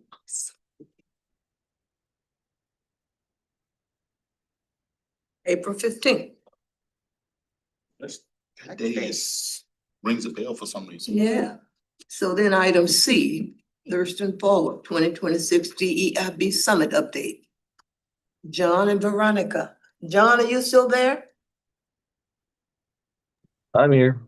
Okay. So we have a flyer. Yes, so we've been working on the agenda for the 2 days. The first day is gonna be dedicated to the tribes. So we're inviting 6 tribes so we first approached the Nisqually tribe. And they recommended that we include 6 tribes. So what we're gonna do is we moved from a half-day event on Friday to a full day on Friday. We're gonna start at 10 o'clock. Well, 9:30 is registration, but 10 o'clock with just line acknowledgement and a little bit of a presentation. And then we're giving 1 hour to each tribe. So we're gonna have, and we don't wanna dictate what to do. Like, we were giving them the space so they can share whatever they wanna share with us. So it's mostly about their culture, their traditions. We talked about the possibility of them talking about their canoe journeys. But it's each tribe that is gonna be represented, just sharing whatever they want with the community. So that we learn about them and we learn from them as our neighbors. So the goal of the day is learn about the tribes and then find ways in which we can interact and help each other as neighbors. So it's gonna be 2 tribes and then a break and then a lunch, well, 2 more tribes, and there's a lunch that will be provided there. And we're gonna finish the event with the 6 tribes presentations, and then at the end, we're gonna have a dinner again for networking and to have opportunities for the community to interact with the tribes and tribal members. We're including, like, we wanna do it intergenerational, so the people who will be presenting from the tribes, we're inviting them to bring an elder, someone from the council, and a youth member. That's the idea. We don't know if the youth members will be open to do that because they say they're not very participative in big events, but we'll see. So that's the main focus for the first day. The second day, the morning, we're gonna have the keynote speaker. The biggest component is gonna be very similar to last year, the youth panel. The difference this year is that we're doing the summit with our youth councils. So the city of Lacey Youth Council, the Olympia Youth Council, and we're inviting the youth councils or youth members from the tribes also to participate in the panel. We only have so much time, so we're probably gonna have 1 panel per organization, let's say, represented. So 1 per tribe and 1 for the city of Lacey, 1 for the city of Olympia. And the idea is just to have them share something that is important to them and who they are. Like, this is me, this is how I've lived and my experiences, and this is something that's important to me, and it's important to me because of, very similar to what we did last year. Then we'll have the lunch, and then in the afternoon, we're gonna have breakout sessions. We have 9 breakout sessions. The lunch, we're suggesting a separate space where the youth will have their lunch in a separate room so that they can network and interact amongst themselves. And then in the afternoon, they're gonna have mental health workshop that they're gonna lead, because that was one of your priorities, right? Mental health. And then we're talking about the possibility of having a separate group of activities for the youth during the afternoon session, but we're still having a meeting with them on Thursday to finalize that. And then the event will be closing around 5:30 with like just a wrap-up summary of their experiences and commitments that they will prepare during the breakout sessions. And call for action. And then we had very good support, economic support. Last year, we sent a thank you note to different of our sponsors. And we asked them if they would support us again this year, and they said yes.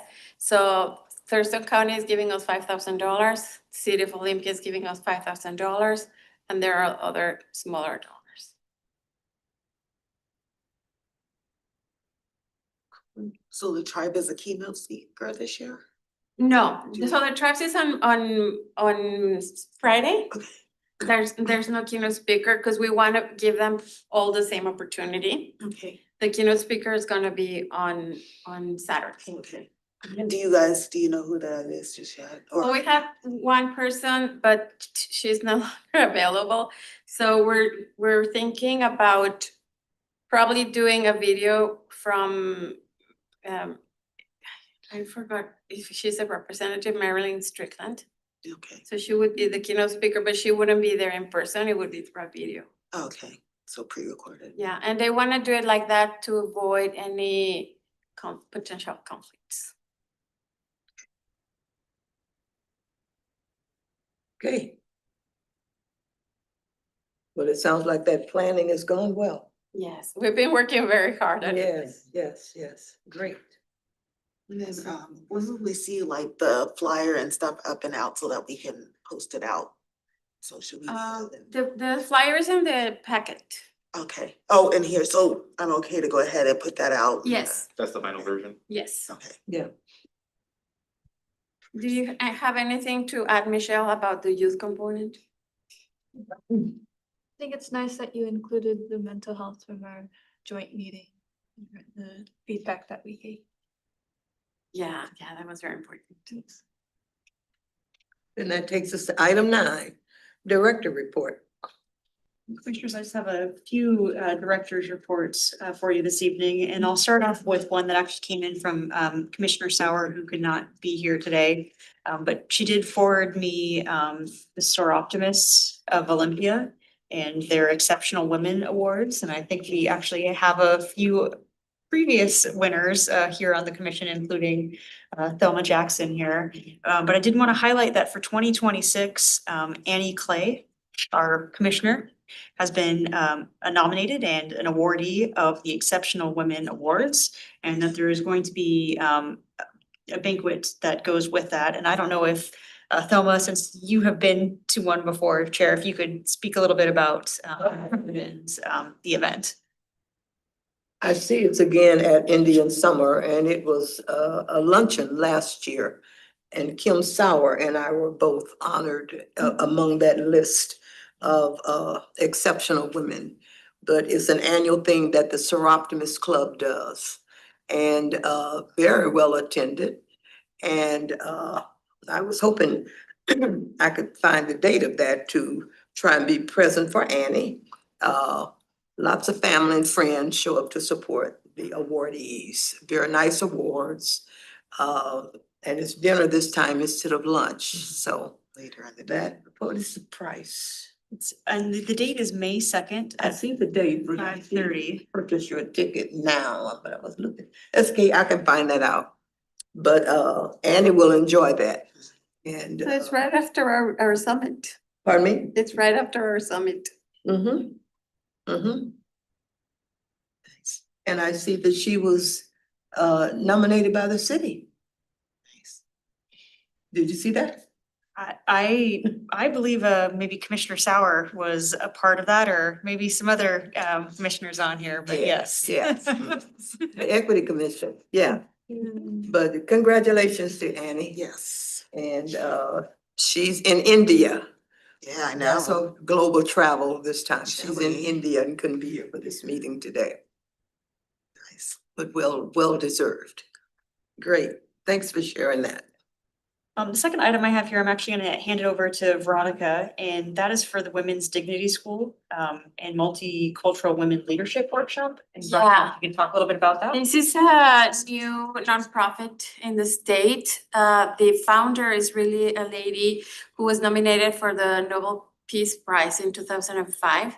She's from Ghana, no, sorry, Mali, from Mali. And because but because of the conditions, it's one of the poorest countries in the world. She started this foundation in Mali to help women learn, make a living. So she was teaching them how to sew, how to make soaps, how to do different things, dye clothes. And so her organization kept growing. So now they do, they make they weave the fabrics, they dye them, they make the clothes, they teach makeup, all for women. They teach how to make the soaps, how to make up, how to manage money. And it expanded from there to other countries in West Africa. So that foundation has been there. And then she now came here because her son is doing his master's and working for the state. So she started the foundation here. Now they want to teach women how to make a living and also how to be more independent. So they're starting very small, just really supported by the community. And they're doing a leadership workshop. A former instructor for UW who was doing the DI classes, Denise, is gonna be doing the leadership training. So it's these 3 dates. There's no cost to participate. It's open to everybody, really. Doesn't matter age, gender, whatever. I mean, the priority is women, but anybody's welcome to participate. So just wanted to share that because they want to reach to as many women who could benefit from this, or as many community members as possible who can benefit from this. And is that also in our packet as well? Yes, the flyers in the packet. Yeah, and it's the 28th, so it's this, the first one was the 14th. The next one is this Saturday, the 28th, in the afternoon. It starts at 1. It's at the YWCA. And the last one, it's on April 25th. And that's at the Lacey Community Meeting Room. Yes. And I also wanted to remind you the community dialogue from APIC. It's gonna be also this Saturday, the 28th in the morning. So from I think it starts at, I don't remember, I think it starts at 10. But it's here at the community room as well. And what was that one called? The race dialogue. Oh. It's gonna be a very busy day. Yes. It will be. Yeah, there's a lot of events going on that day here. Well, I was going to mention, there's also the No Kings Rally Day. Up on the Capitol campus, starting at 11 o'clock with a march and a rally, and it goes until 3. So the Denise's thing going on at the Y, with API's thing going on out here, and thousands of people. And then to top it off, the 28th is supposed to be 67 degrees and sunny. I'm ready to start getting in the garden. Yeah, next Saturday is gonna be active around here. Thank you for that. Well, I'm looking forward to the sunny weather as well. I've got one more item for you all here tonight, and that is the Lacey Youth Council meeting review. So as you all know, during the last Commission on Equity meeting in February, Lacey Youth Council joined us for a really great discussion and dialogue, and heard quite a bit from them. And so what you have all in your packet is just some meeting notes from some of the biggest takeaways, and not gonna go over everything here tonight, but just some of the high level things. And then to hear maybe if you all think that there are any elements that we missed and that we should consider including. So just to recap, what happened at that meeting was you all started in a large group. The Lacey Youth Council asked you all some questions. There was some dialogue on that. And then you all asked the Lacey Youth Council some questions, and you broke into small groups to talk about that, and then came back as a group and then broke into small groups again to talk about some additional questions. So some of the things that were identified, biggest challenge and fears was really the first question. Some of the things that were captured were uncertainties about preparing for the future, especially when thinking about careers, whether it was passion driven or prestige. Needing more support in schools, especially beyond just academics. As we already discussed, mental health being something that was discussed quite a bit, being a major concern, that there also being some resource limitations including, counselors being more academically focused in schools. Also that, adults don't always listen to youth voices, that there are few structured activities or opportunities during the summer, leaving many youth without things to do for engagement, and that there are limited job opportunities for youth to get experience. And as mentioned previously, that there is an anxiety about just the future of the world. The second question was on how do you feel prepared for adulthood? And I think there was some general discussion about how a lot of youth did not feel prepared for adulthood. And their concern was about navigating the complex social, economic, and political environments. They expressed, like I just mentioned, the need for more workforce training and preparation for skills and independent living. So this could be like financial literacy as well. Experience from their perspective is that there's also just a gap in mentors who are adults to provide this information, and that also school curriculum has gaps to provide them this information. The third element was what kind of stress or pressures do you feel unique are to your generation? And I think there was a lot of discussion about social media being a big unique challenge. And that there is a lot of good that comes with social media, and there are also some significant challenges that come with social media. Also that with that, technology is rapidly changing, and AI specifically is changing futures, and they're kind of going back to what does the future look like? There were some questions about that. There were some considerations of unrealistic online standards, of not, again, being prepared for adulthood, about anxiety about the future and stability of careers and global issues, social media being linked to mental challenges such as stress, anxiety, and self-esteem, and that there was worry from some of the youth about budget cuts in education, which reduce systems that support them, including Running Start and canceled AP classes. The fourth question was on, again, kind of technology and social media. And, they were again kind of going to the goods. They talked about the building connections. There was also a discussion about providing more autonomy because you could look up classes and you could find out how to do things online. However, there were also downsides, including, misinformation, unhealthy environments, also frustrations about work being, flagged or challenged as AI that wasn't AI.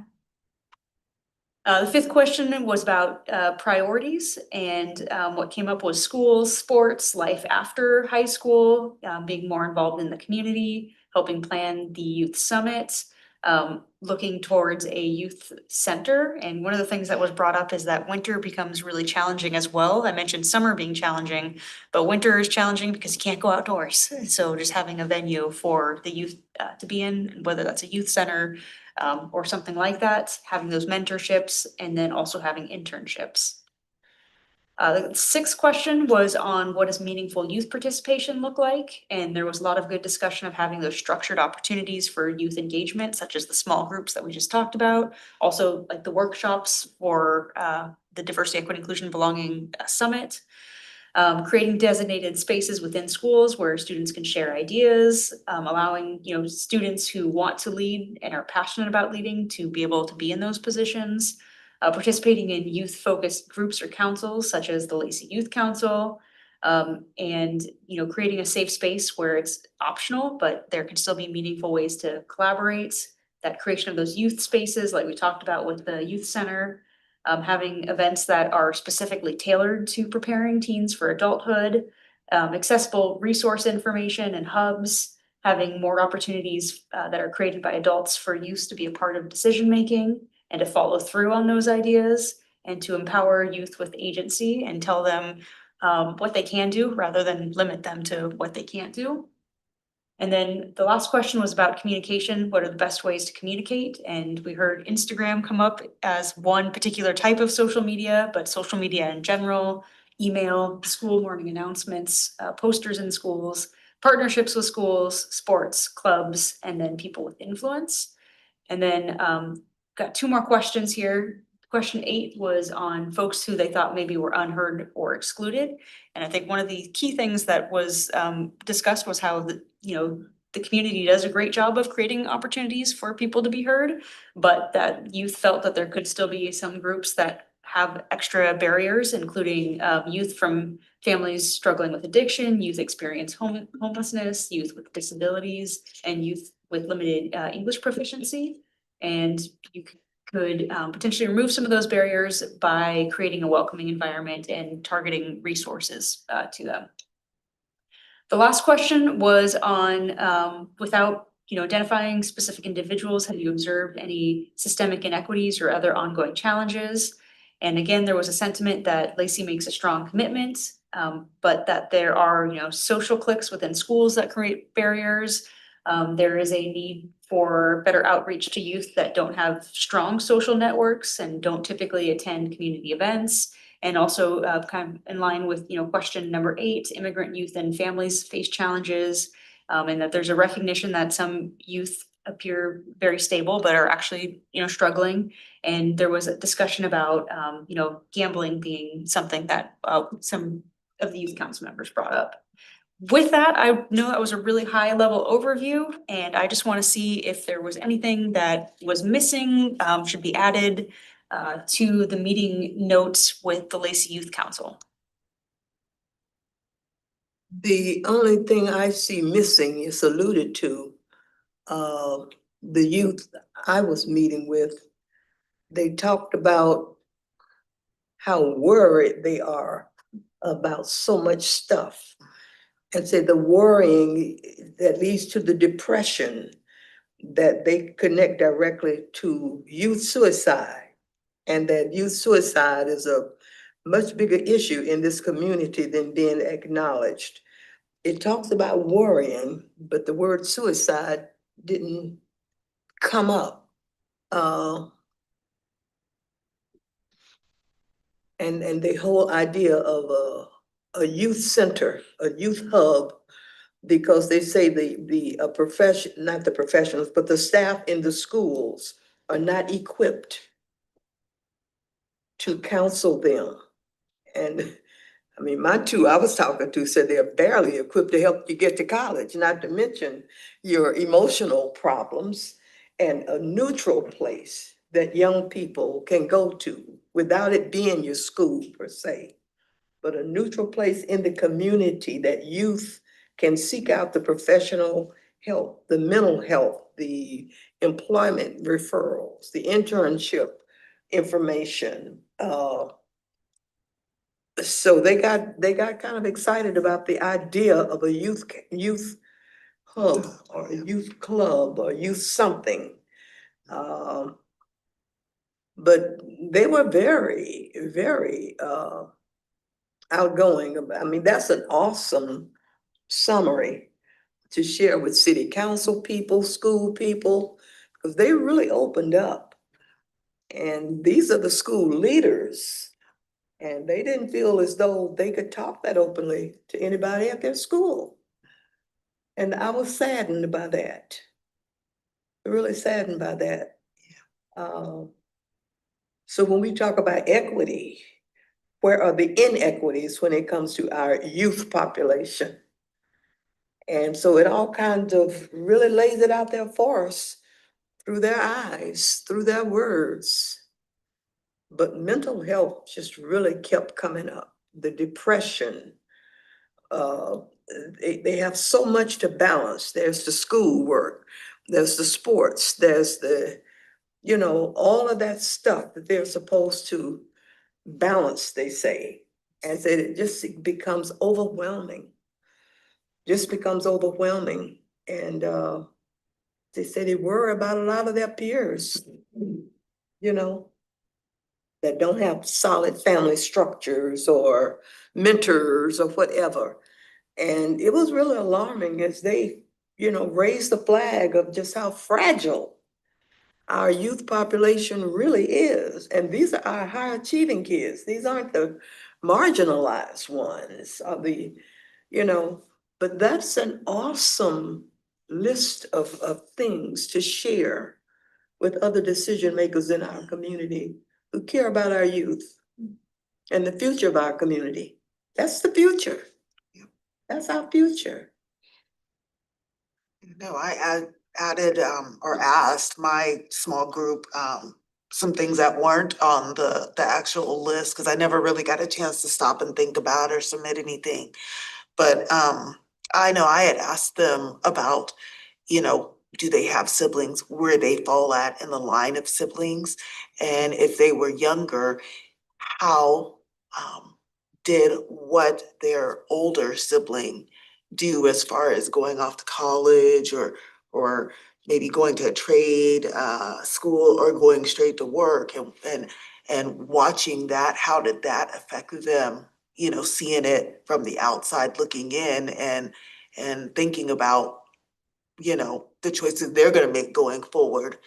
And a lot of them were thinking about the sibling and the pressures that, you know, well, if I do this, mom and dad are gonna have this added. So not only are they thinking about their other siblings, they're thinking about their family members and the choices that they make affecting, you know, their families as well. So you got a lot.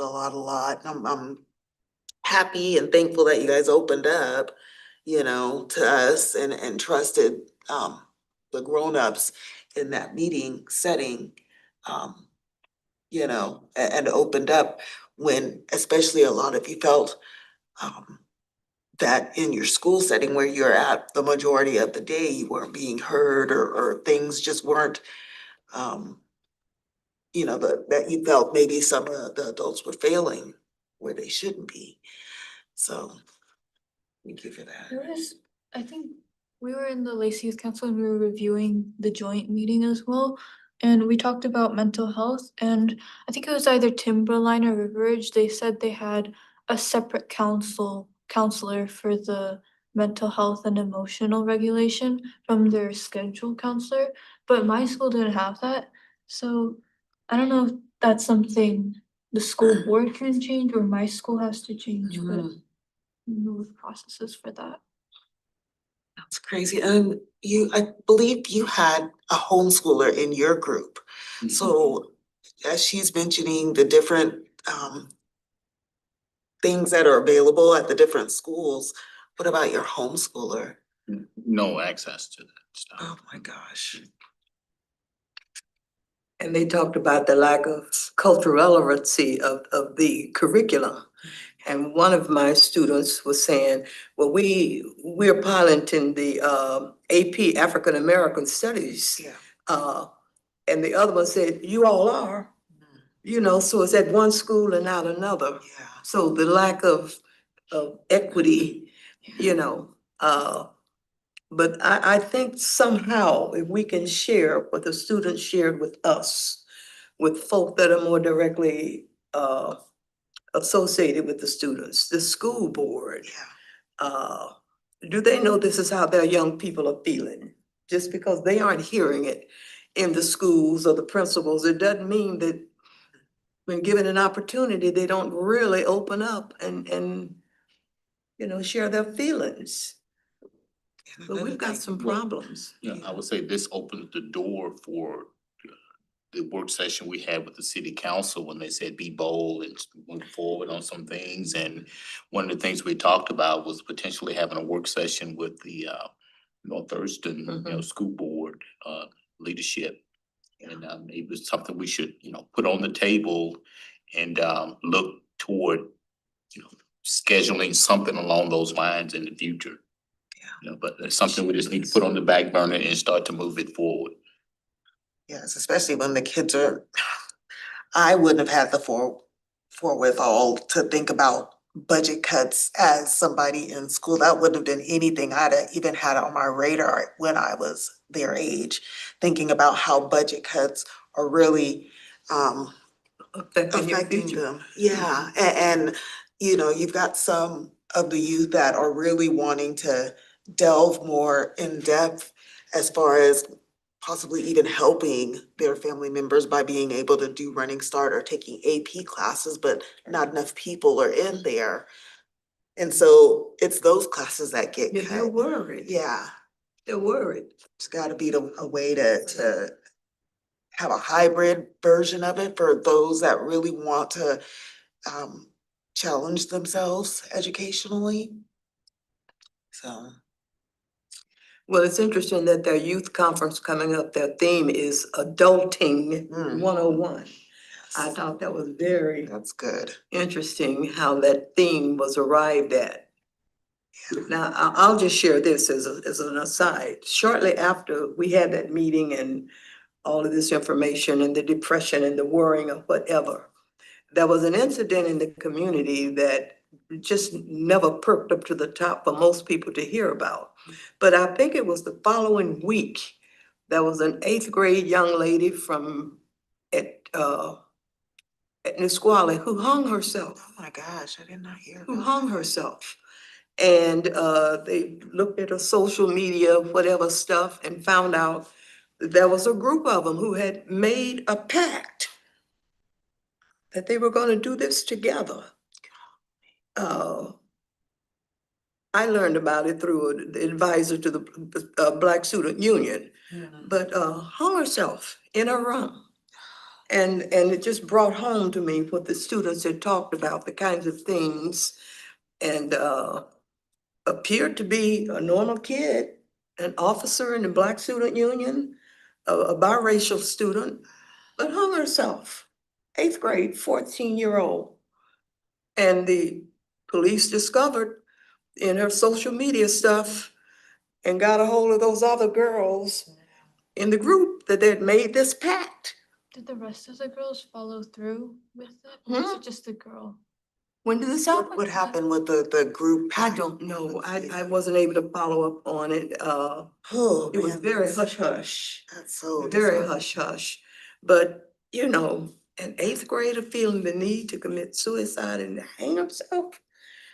But anyway, it was Whatever happened very, to big brother, big very sister type mentoring? indicative of what the students were. Wasn't there somewhere a group like that could go other than think that this was their only? Yeah. But I didn't hear about it except through the private channel. You know, letters went home to parents and that kind of thing, but hung herself in her room. But that made it really real, just shortly thereafter. But I never read about it, never. But it happened right here in our community, in Nisqually Middle School. Middle school. So Cliff's idea, I really like. That's one of those bold things we can do, to share this kind of information and what comes out of the youth summit to further ratchet it up with those, however they're gonna, but we have a problem in this community.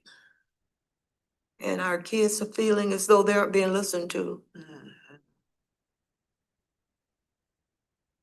So that was very valuable. Thank you for the additional conversation and feedback. We'll make sure to update these and bring it back to you all, just so you can, just like the previous notes from the DEIB regional plan, get another eye on them. And then we'll also take a look at ways that we can, get this feedback out to leadership.